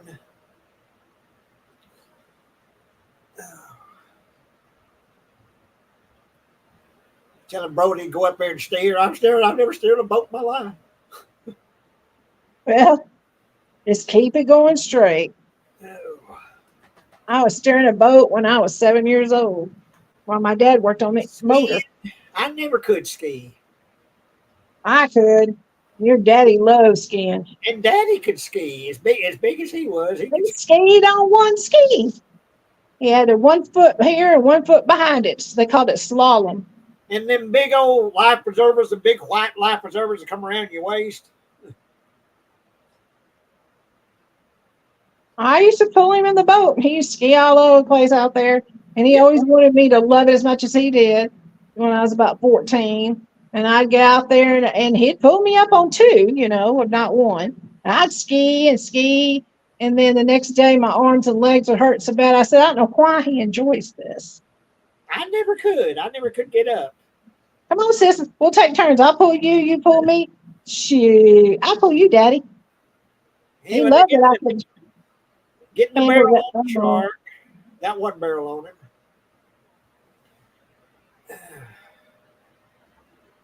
I kind of like some sci-fi stuff too, I like Gravity. That was a pretty good sci-fi movie.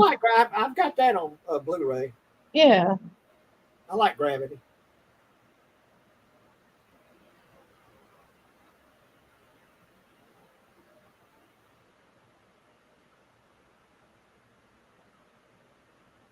He pulls that barrel plumb under.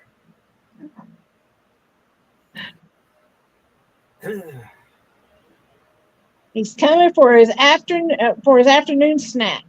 Coming back for his afternoon snack.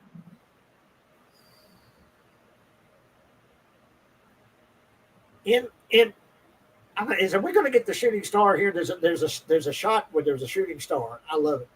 Oh, neat. And they just happen to get it. It's not an effect. It's a real shooting star. Right. I don't know. This might be coming up.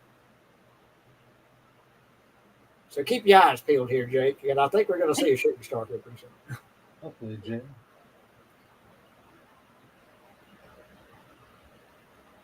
No.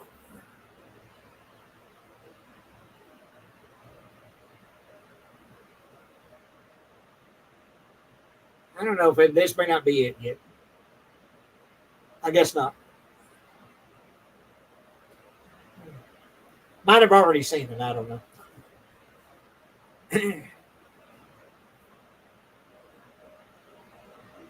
It's one of the best scenes there is in a movie. Each time he pulls his tooth out, they start comparing the scars.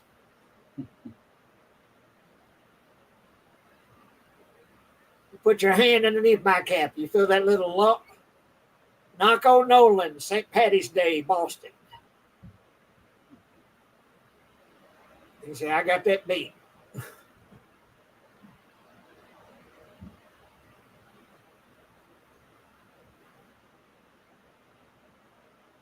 It's a moray eel bit right through my wetsuit. That hurts me thinking about it. I don't know about that, but I entered an arm wrestling contest in a bar in San Francisco. And you see this? I can't extend that. And he does extend it. I can't extend that. And he extends it.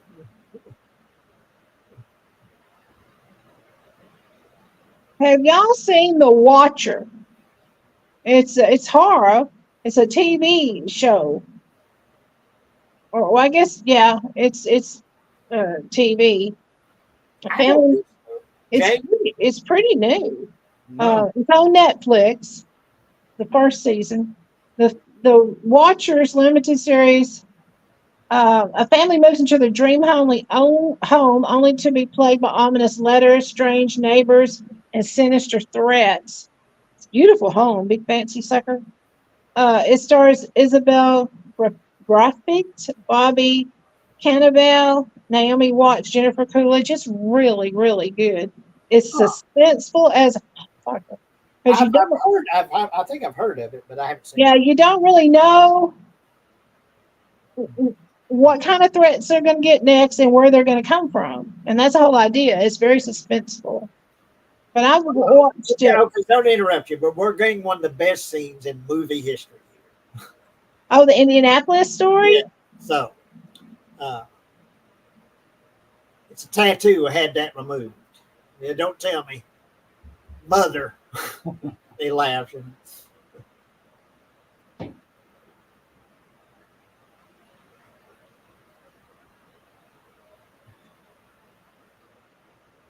To Hoover, that's the USS Indianapolis.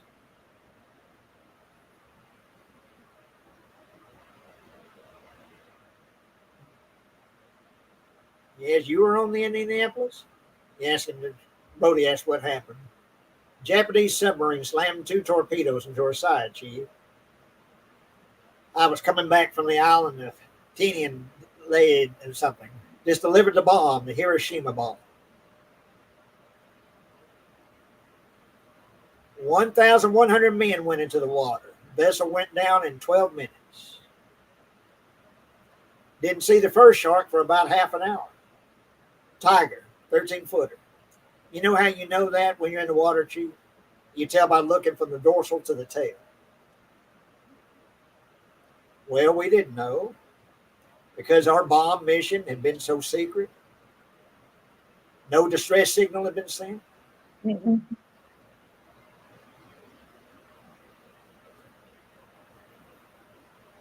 Didn't even list us overdue for a week. Very first light, sharks come cruising. So we formed ourselves into a tight group. You know, kind of like old square. In a battle, like the Battle of Waterloo, the idea was the shark comes to the nearest man, and he starts pounding, hollering, and screaming. Sometimes the shark would go away. Sometimes it wouldn't go away. Sometimes that shark, he looks right into you, right in your eyes. You know a thing about a shark? He's got lifeless eyes, black eyes, like a doll's eye. When he comes at you, he doesn't seem to be living until he bites you. And then those black eyes roll over white. And then you hear that terrible high-pitched screaming. The ocean turns red. And in spite of the pounding and the hollering, they all come in and they rip you to pieces. Once that blood smelled in the water, Now, by the end of that first dawn, we lost 100 men. I don't know how many sharks, maybe 1,000. I don't know how many men. They averaged 6 an hour. On Thursday morning, I bumped into a friend of mine, Herbie Robinson from Cleveland, baseball player, bosom's mate. I thought he was asleep. I reached over to wake him up. He bobbed up and down in the water just like some kind of top, upended. He'd been bitten in half below the waist.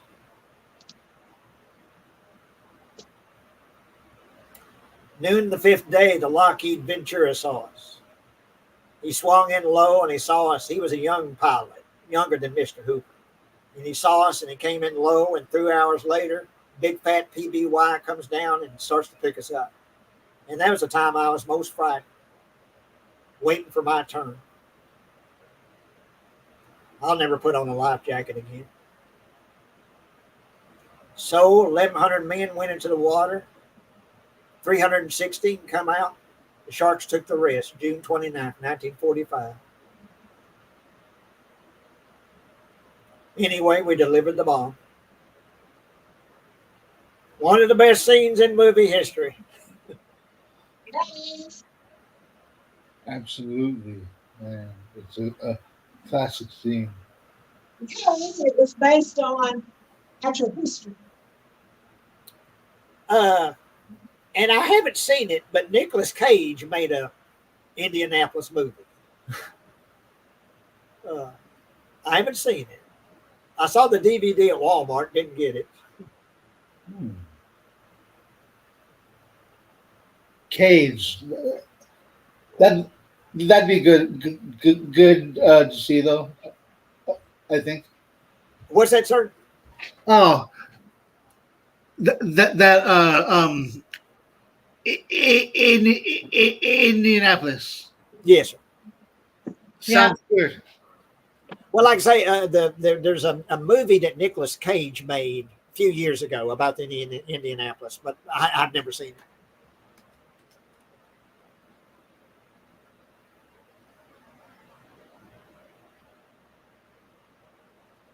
They're singing that "Show Me the Way to Go Home. I'm tired and I want to go to bed. Had a little drink about an hour ago and it's gone right to my head. Wherever I may roam, on land or sea or foam, you can always hear me singing the song." And here comes the shark, and he's banging into the boat. He's causing a ruckus.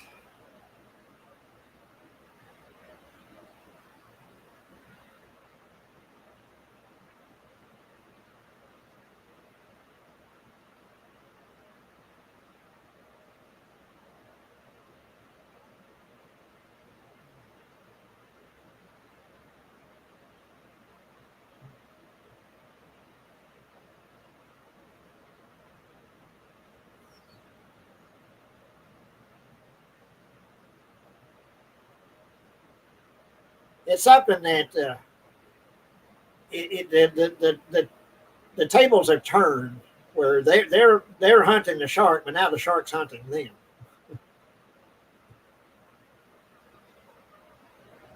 He's out there shooting at it with a shotgun. That's not going to do any good.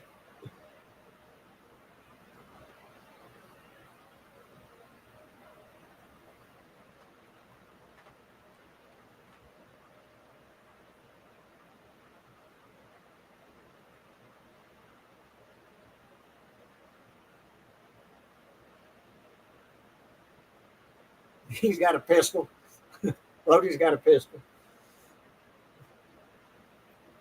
This may be when we're going to see the shooting star.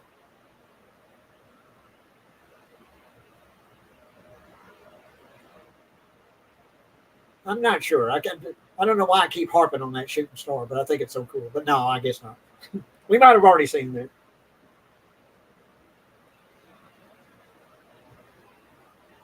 Y'all still with me? Yep. Okay.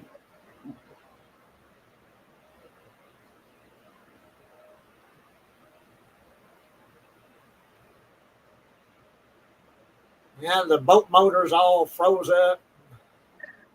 So they're sitting ducks. Yep.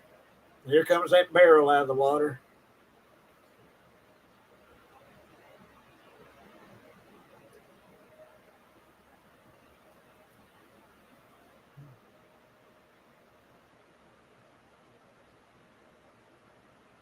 I think he's right under the boat.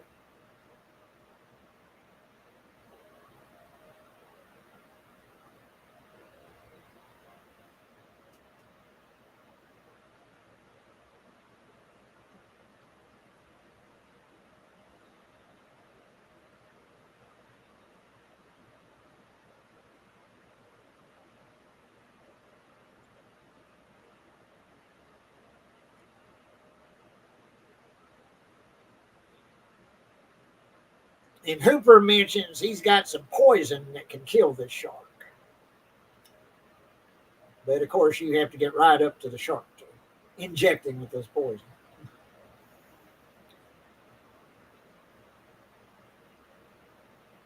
Here comes the shark.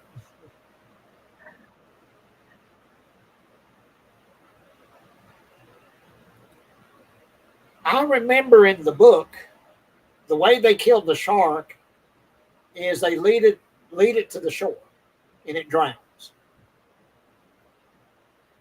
Huh. which is a very anticlimactic way to kill the shark. For sure. They don't blow it up in the book. Spielberg made the right decision. Whoever made the decision to blow it up made the right decision. Yeah, you gotta blow it up. Yeah. Anyway, Brody was trying to call for the Coast Guard, but Quint came in and smashed the radio. Yeah. He don't want no help. He's supposed to do this by himself. He wants that reward. That's 10,000. No, it's more like a, it's his mission. It's him Yeah. against the shark. He don't care about the money anymore. He wants that shark for himself. And he don't want no Coast Guard coming.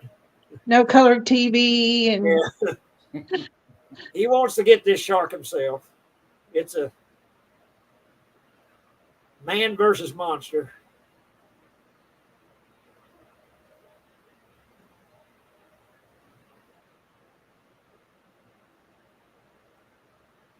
The few times they were able to actually show the shark, it looks good.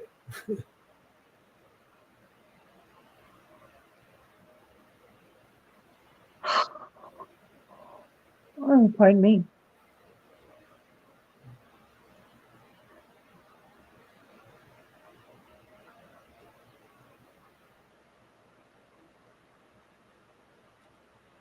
He's telling him to rev that motor up. He said, I can't do it. Can't rev that motor up. It's gonna bust the engine.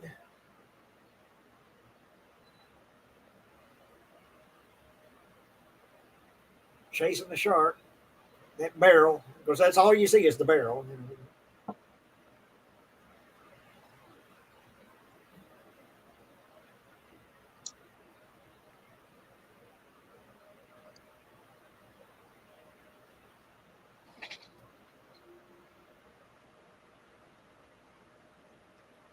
How are you watching this, Jake?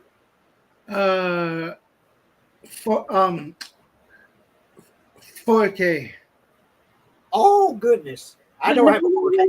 Someday I want to get a 4K player, but I don't have one yet. It must look really good in 4K. It does actually. All the colors just pop. I can imagine, yeah.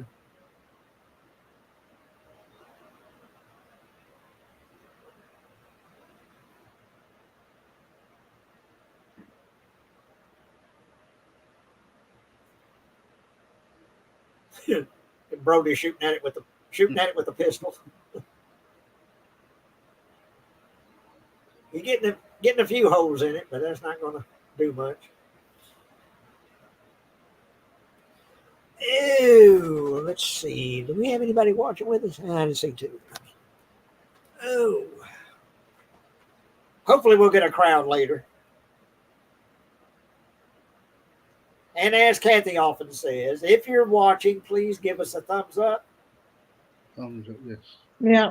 We That appreciate helps us it. get seen. And we sure appreciate it. And you can leave after show comments too, and Jay can see them. Yeah. Because we appreciate anybody watching it when you can. Well, that's where we're getting the biggest crowd is people watching it later. You know. So, and I hope you're enjoying this, watching Jaws with us. This has been good. I'm glad Jake was able to join us, and he's getting the best view of the movie right there. Watching 4K. Yeah. And you've been good, Kathy. You've not watching it with us, but you sound like you're watching it with us. I've only seen it about 50 times. Yeah. I like it too. I mean, it's not my number one. Yeah, I'm this sorry. is the movie I have seen the most times.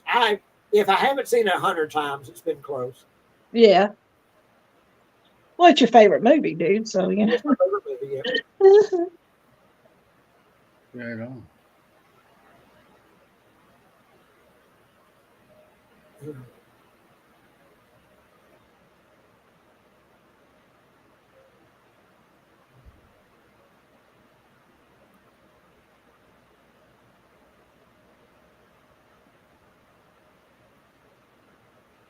It's pulling them.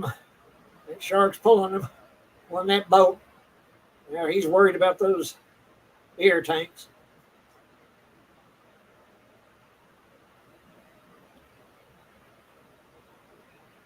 And now that's their plan, is to do basically what the ending of the book was, to lead the shark ashore and drown the shark.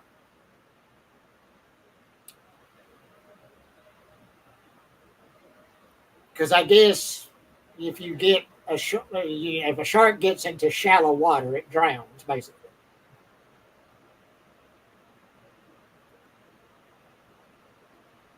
Yeah, coming out of the water there. I don't know how many barrels they get into that shark. Bunch of them.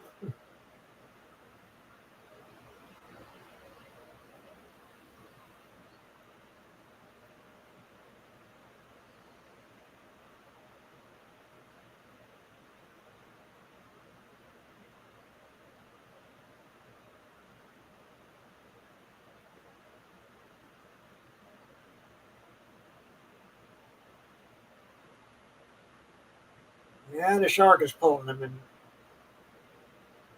about to pull the boat apart if they don't cut that line.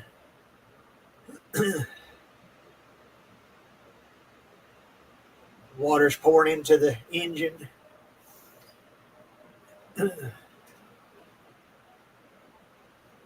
Oh, and Quint's getting this,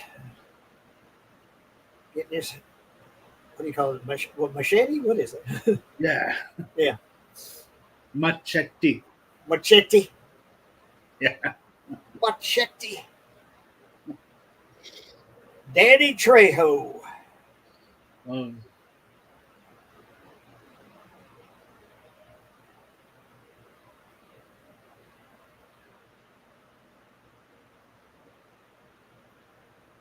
He keeps saying, well, he can't do it. He can't stay down there with 3 barrels in him. He's going to do it.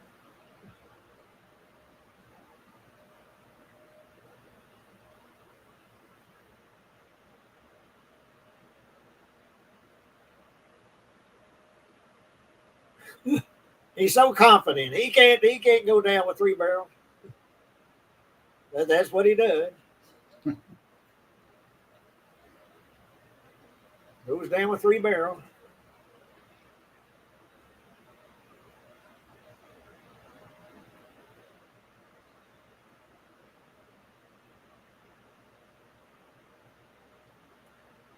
I tell you, Kathy, if you don't mind watching something really fucked up, look up Terrifier 2.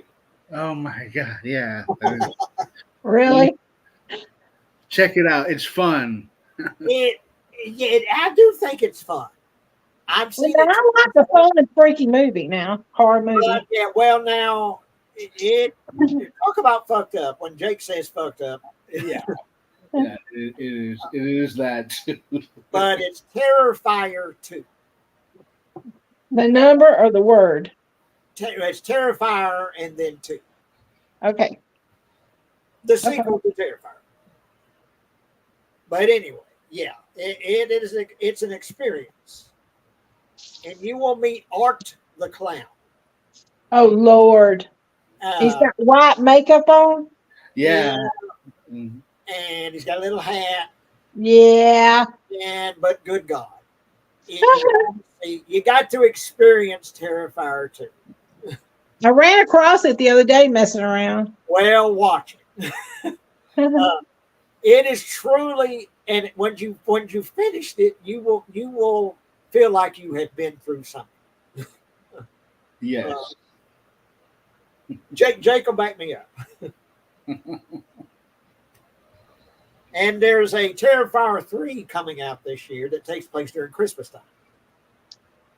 And I can't wait to see it. I can't wait to see Art the Clown during Christmas time.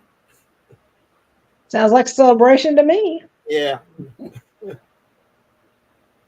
And that is such a cool time for a horror movie. Oh yeah. You know? Oh yeah. Silent Night, Deadly Night, Black Christmas. Black Christmas, but Terrifier in Christmas time, or Art the Clown during Christmas time. That's going to be a classic. I'm actually excited about it. There's very few movies that are coming out that I'm excited about, but I'm excited about Terrifier 3. But yeah, go see Terrifier 2 and then tell me what you think. But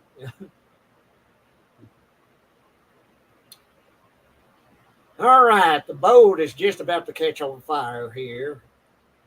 They've cranked it up too high, and They're gonna have to swim back. and the motor's blowing. That's it for the motor. Getting the fire extinguisher. It's done for. That boat has seen better days. Poor Quint. He don't need it anyway. I hate that part. It's so sad. I know. I would have thought there'd been some way he could have made it, you know? Yes, me too. Well, I but it's the classic because it's Quint. Basically, this is his mission is to kill this shark. Oh, yeah. So, what would be more fitting than for Quint to get eaten by the shark? That's okay. True. Yeah. It's like what is it the whale story with Moby Dick. Moby Dick. like Moby Dick. You know, Okay. instead of the big whale, he's after the shark, and that's the way he's going to meet his maker. His performance was top notch, though. It's just so. Ooh. You feel bad for him, you know. It really was, yeah. One of the best performances in a movie, period. Yeah. I mean, he's an old man, and he's rough around the edges, and then you realize what he's been through while you're on the boat talking about his warring time. And you're thinking, well, there's a reason you drink too much and you're rough around the edges. Yeah. Well, and Robert Shaw, and when you watch the documentary, he was drunk a lot. And what he did in an Indianapolis scene, he was shit-faced. I mean, just drunk off his ass. Yeah, but he delivered it eloquently, didn't he? Gave one of the best performances in a movie. You know? Yeah, he did. Yeah, I would give you that. Anyway, Hooper's about to get into the cage and about to go into the water. So he's filling up his syringe with the poison.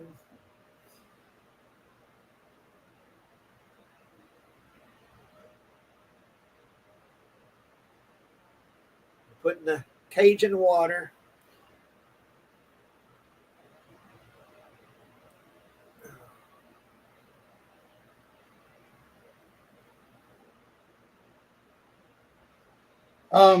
We should agree to disagree, but I love Jaws 2. I think it's a fun sequel. Well, I'm going to watch it now, Jake. I like Jaws 2, but Jaws 2, to me, it's just like well, let's do this again. Let's try to capture. They can't capture the magic of the first film. Well, no, but What I don't like about Jaws 2 is that they go back to the same place. It's Amity Island again. It's Sheriff Brody again, fighting a shark again. Right. It's just, to me, it's rehashing. Is that the one where the little boy is in the front seat and pukes all over his mama?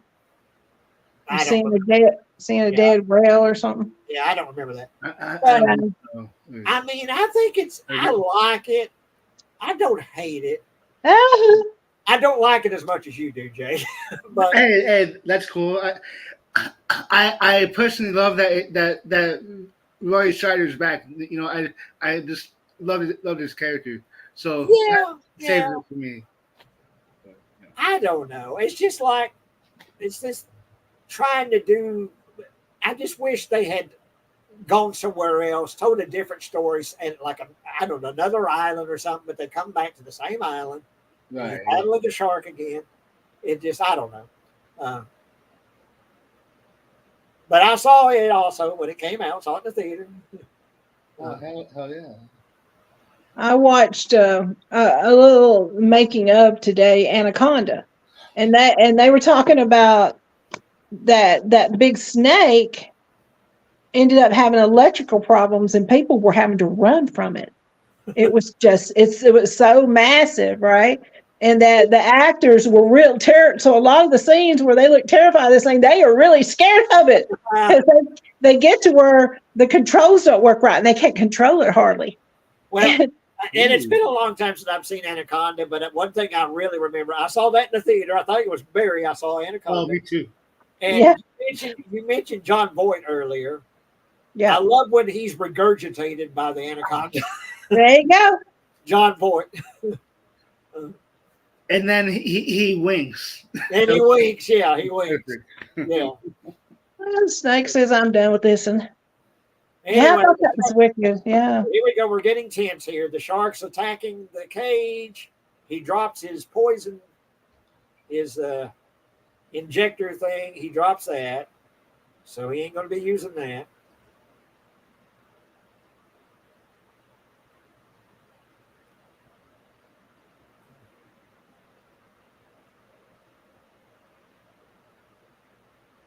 Here comes the shark again.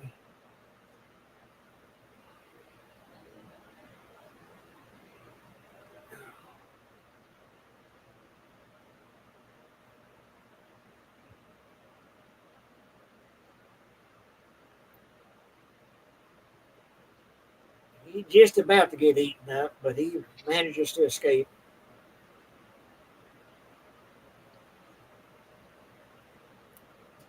They have a really good shot here in just a minute where it's an actual shark caught up in that cage line. And that's a real shark, that's actual footage. Damn.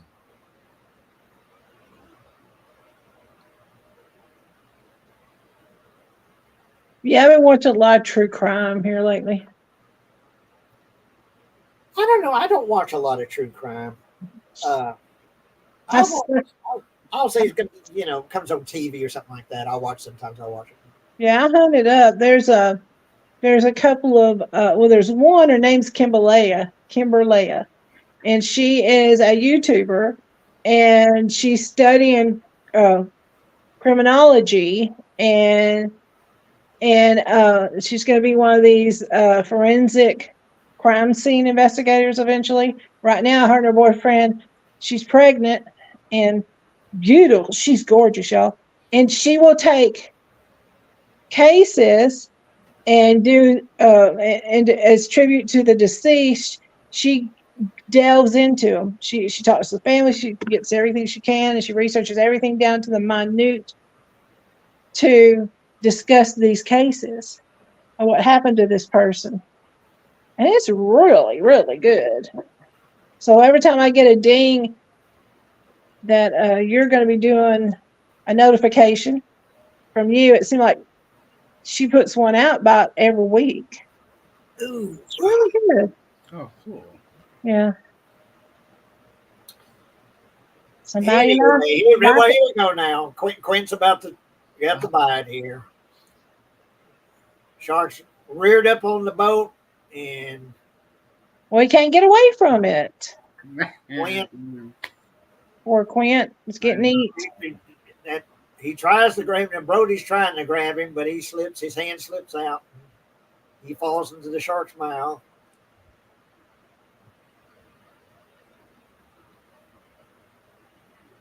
Yeah, it's sad, but like I say, this is what's supposed to happen. The Poetic justice, they call it. Poetic justice.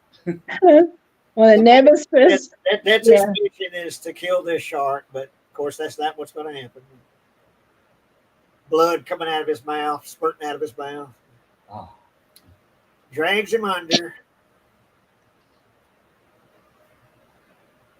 So now, as far as Brody knows, it's just him and the shark. He don't think Hooper made it. Yeah, he don't know. Yeah, yet. So here comes the shark coming after him.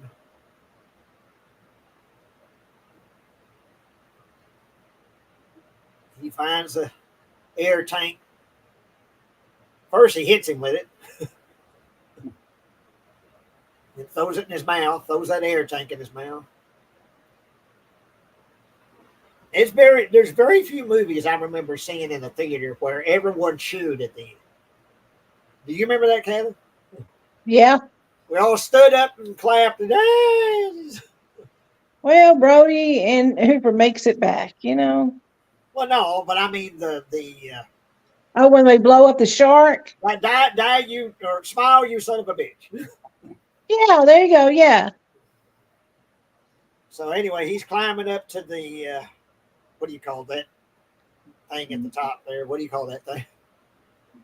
Mast, crow's nest, something like that. There you go. Yeah. I was going to say, I don't know what that's called. Observation deck or whatever you call that. That's where you run the boat. Usually that's where you drive the boat from, is up high like that. Well, no, I mean he's climbing up to that top mast. Crow's nest. Yeah. Crow's nest, maybe that's what it is. You're right, Jake. Yeah. Here's the shark. He's sticking it with the pole there.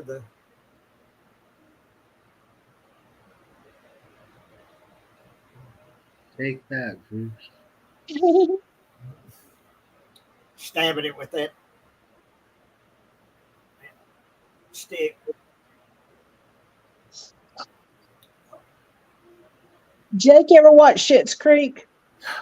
Yes, I funny show. I love it, Yeah, I man. like Schitt's Creek.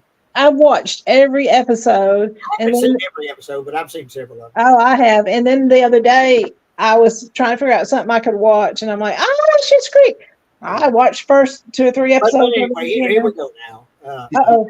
We about to blow up? Yeah, we're smile, you son of a bitch. Boom. And I remember everyone in the theater stood up, yeah, screaming and throwing their arms up and cheering. Well, they went through a lot to kill that big old shark. And who were those guys, Jake, that would do stuff that they would test things out to see if that was really true or not, if things would actually, Oh yeah. And they did the air tank and shot the air tank. Well, it doesn't do that.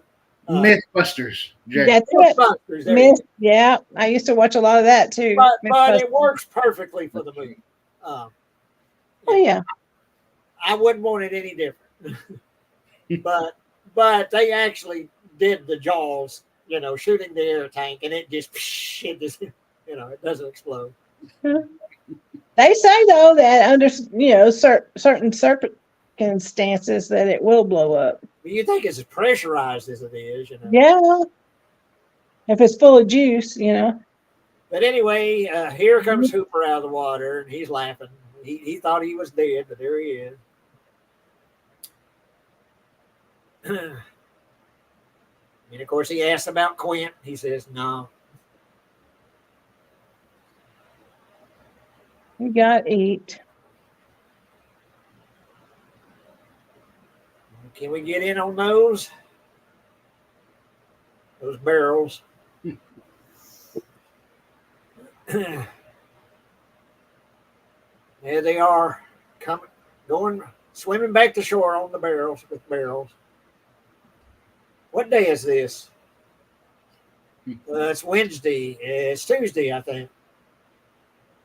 I think the tide's with us. Keep kicking.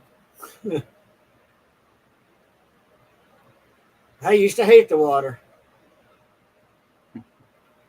I can't imagine why. Still hate it. Well, this is my favorite movies. Yeah, it is. My favorite. I figured Jake, he wouldn't, he mentioned it to me. I thought, I wonder when he's going to do it. Oh, I'll probably be a week or two. And then all of a sudden, I'm going to do it. And I said, that's how you do it. But you had, and it would have been a bad idea to have done it on, 4th of July, because that's when the movie takes place in the 4th of July, you know. But I wanted to go. I wanted to see just how it would go doing a watch along, doing my own watch along. You did good. It's your first watch It went along. good. Yeah, it went good. So Had fun, Jake. Gosh, you were so good. I'm glad you were here. Would have been kind of dull with just me. I wouldn't. change the layout here where we see the shark behind us there. Yeah, Thanks you for go. letting me be a part of it. Yeah, well, yeah. I can. I told you I'm not gonna. I am cheap, very cheap. So I'm not going to subscribe to somewhere like Stars. They had it, and everywhere I would have, I said, I'm not going to do it. But I've seen it so much. Then I thought, well, let me look up some of the quotes and stuff from it. Yeah, That'll be it's a fun. movie you could talk, and you've seen it so many times. It's like, well, you know. You pretty much know how it's going to go. I just didn't know a lot of times where we was in the movie, but after Yeah. you said something, I'm like, hell yeah, heck yeah, I can play. Yeah.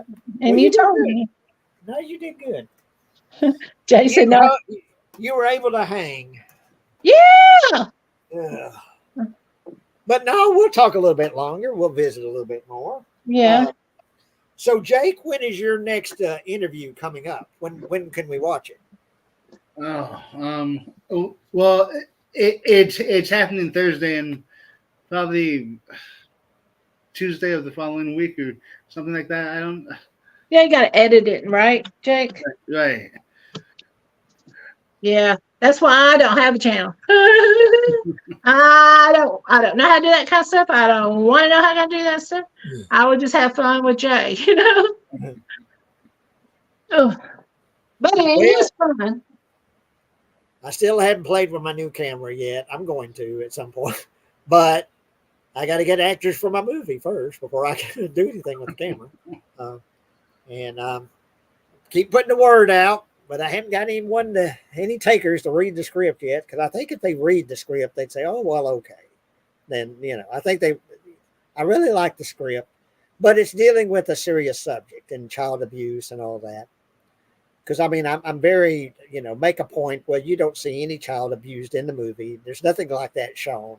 It's just characters that have dealt with that situation. So, but hope so. Hope I find some actors for it or get some people interested in reading this, at least reading the script. I read it. I liked it a lot. I thought it was excellent. But yeah, that's kind of what's going on with me. And like say, finally things have settled down here with that just flooding rains and all that. Supposed to rain maybe Wednesday and Thursday. It's got a chance of rain. And they're trying to see if it's going to be any kind of, too early to tell if it'd be any kind of bad storms or anything. But hopefully it wouldn't be just like, 10 inches at a time like we've been having. Because I had 2 trees fall on my property, just crazy. But yeah, and Kathy, what have you got going on? Because you said April's in Florida, so you're going to go and help babysit. Yeah, I'm going to go over. Darren had sent me a message a few days back, and I think my son-in-law's sent me a message 6 times in the 12 years they've been married. And so I thought, oh, Darren sent me a message, and he said, you want to come over Sunday? April leaves Saturday, and Dot's bummed out, and I know John and Dot will want to see you. And I said, okay. So I said, yeah, I'll come over. And he said, I'll pay for either both ways of your trip, because it cost me right at $15 to go there and to come home. So it's, like a $30 pop to go to Round Rock to their house from my house. I'm at like a 20-minute drive. Anyway, and I said, okay. And then he kept schmoozing me. He said, okay, well, when you get here, I said, I'll be around to 10. I'll be there sometime around 10. He said, okay, that's good. He said, what I'll do is I will go get you some Starbucks coffee. My daughter loves when he does that and gets him to do it just about every day. Well, I will let him. And then he said, and I'll be sure and order you, all of us, something for lunch. It might probably be pizza again, because that's what I bought for us last time we were there. I was over there visiting. I said, okay, I can eat anything. I don't eat pizza hardly ever, but if somebody's going to give me free pizza and maybe a breadstick, I'll eat it. Right. Oh yeah. Anyway, I said, that sounds good, Dan. But anyway, I'll be there from 10 in the morning ish to, I don't know, whenever he's through playing, probably about 5:30, I'll head home. So I can't spend the night because I have to carry this big compressor tank over there, and I can't really Uber with it. Here, this weighs 40 pounds. Would you lift it in your trunk? So I don't, unless my daughter's picking me up, I don't, I'm not going to carry that over there and spend the night, but I'll spend all day with them. And that lets Dad get his D&D game done. Uh, And he don't play very often, so I'm glad. He really needs to relax and play his game with his. I don't know who all plays, but they've got their kids playing Dungeons and Dragons. Jake, they're 9 and 11, and they'll play with Mom and Dad every so often. I think about once every 3-4 months they'll play. Let's have a family D&D game, and they'll get them both interested enough to play it. But anyway, I never did play it. Don't know nothing about it. I just think it's kind of it's cool. But anyway, so that's what I'm doing tomorrow. Jake, you gonna go out to eat or anything this week? Actually, tomorrow I'm going to my mom's for cookout. Oh, that sounds good. Oh yeah. Your mom's in a wedding gown in her picture, and she's gorgeous. Oh, thank you. Yes, she is. Yeah. Well, to tell folks watching here that Jake here is Jake the Horror Movie Geek. And look him up on YouTube. Join his channel because he gets some really cool interviews with some, horror movie actors. And he did that voiceover artist that I think that's probably my favorite so far is that voiceover guy. Just really good stuff. So, yeah. Go and join. Can we look it up? An Eye on Horror and find it too, Jake, you think? Yeah. By your channel name, An Eye on Horror? Oh, an eye for horror, but 4. Okay. close. Sorry. Yeah. Well, yeah, but I want us to get there. Oh, yeah. Just type in Jake the Horror Movie Geek on YouTube, and then okay. In the playlist is my podcast.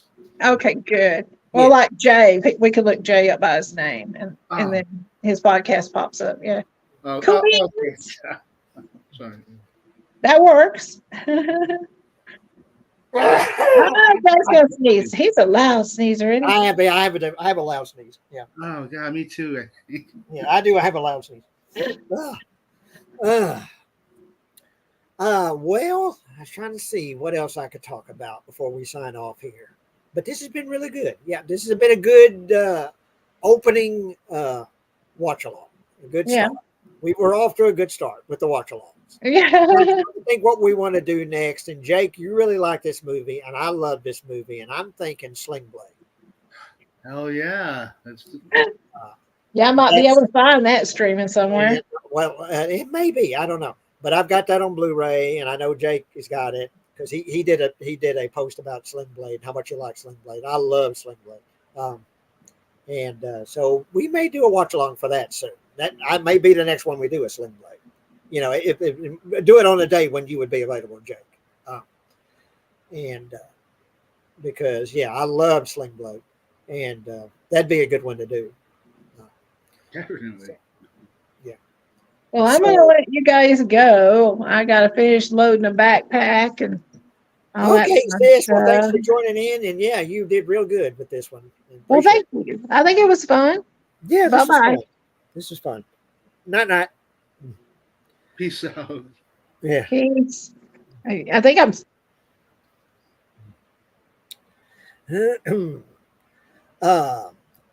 And well, I guess I'll sign off myself. We'll just call it the end of the show for now. But this has been really good. Thank you, Jake, for participating in this. This was a lot of fun. And my all-time favorite movie. So, um, and but yeah, thank you, Jake, and everyone that's watching. Like I've said, and Kathy has said many times, if you would give us a thumbs up if you're watching this and you see it and you like what you see, please spread the word. Let people know about Being Real and what we're doing here. And if you have some ideas on what a future show might be about, because we will cover anything: movies, music, books, pretty much anything is up for suggestions on a subject matter.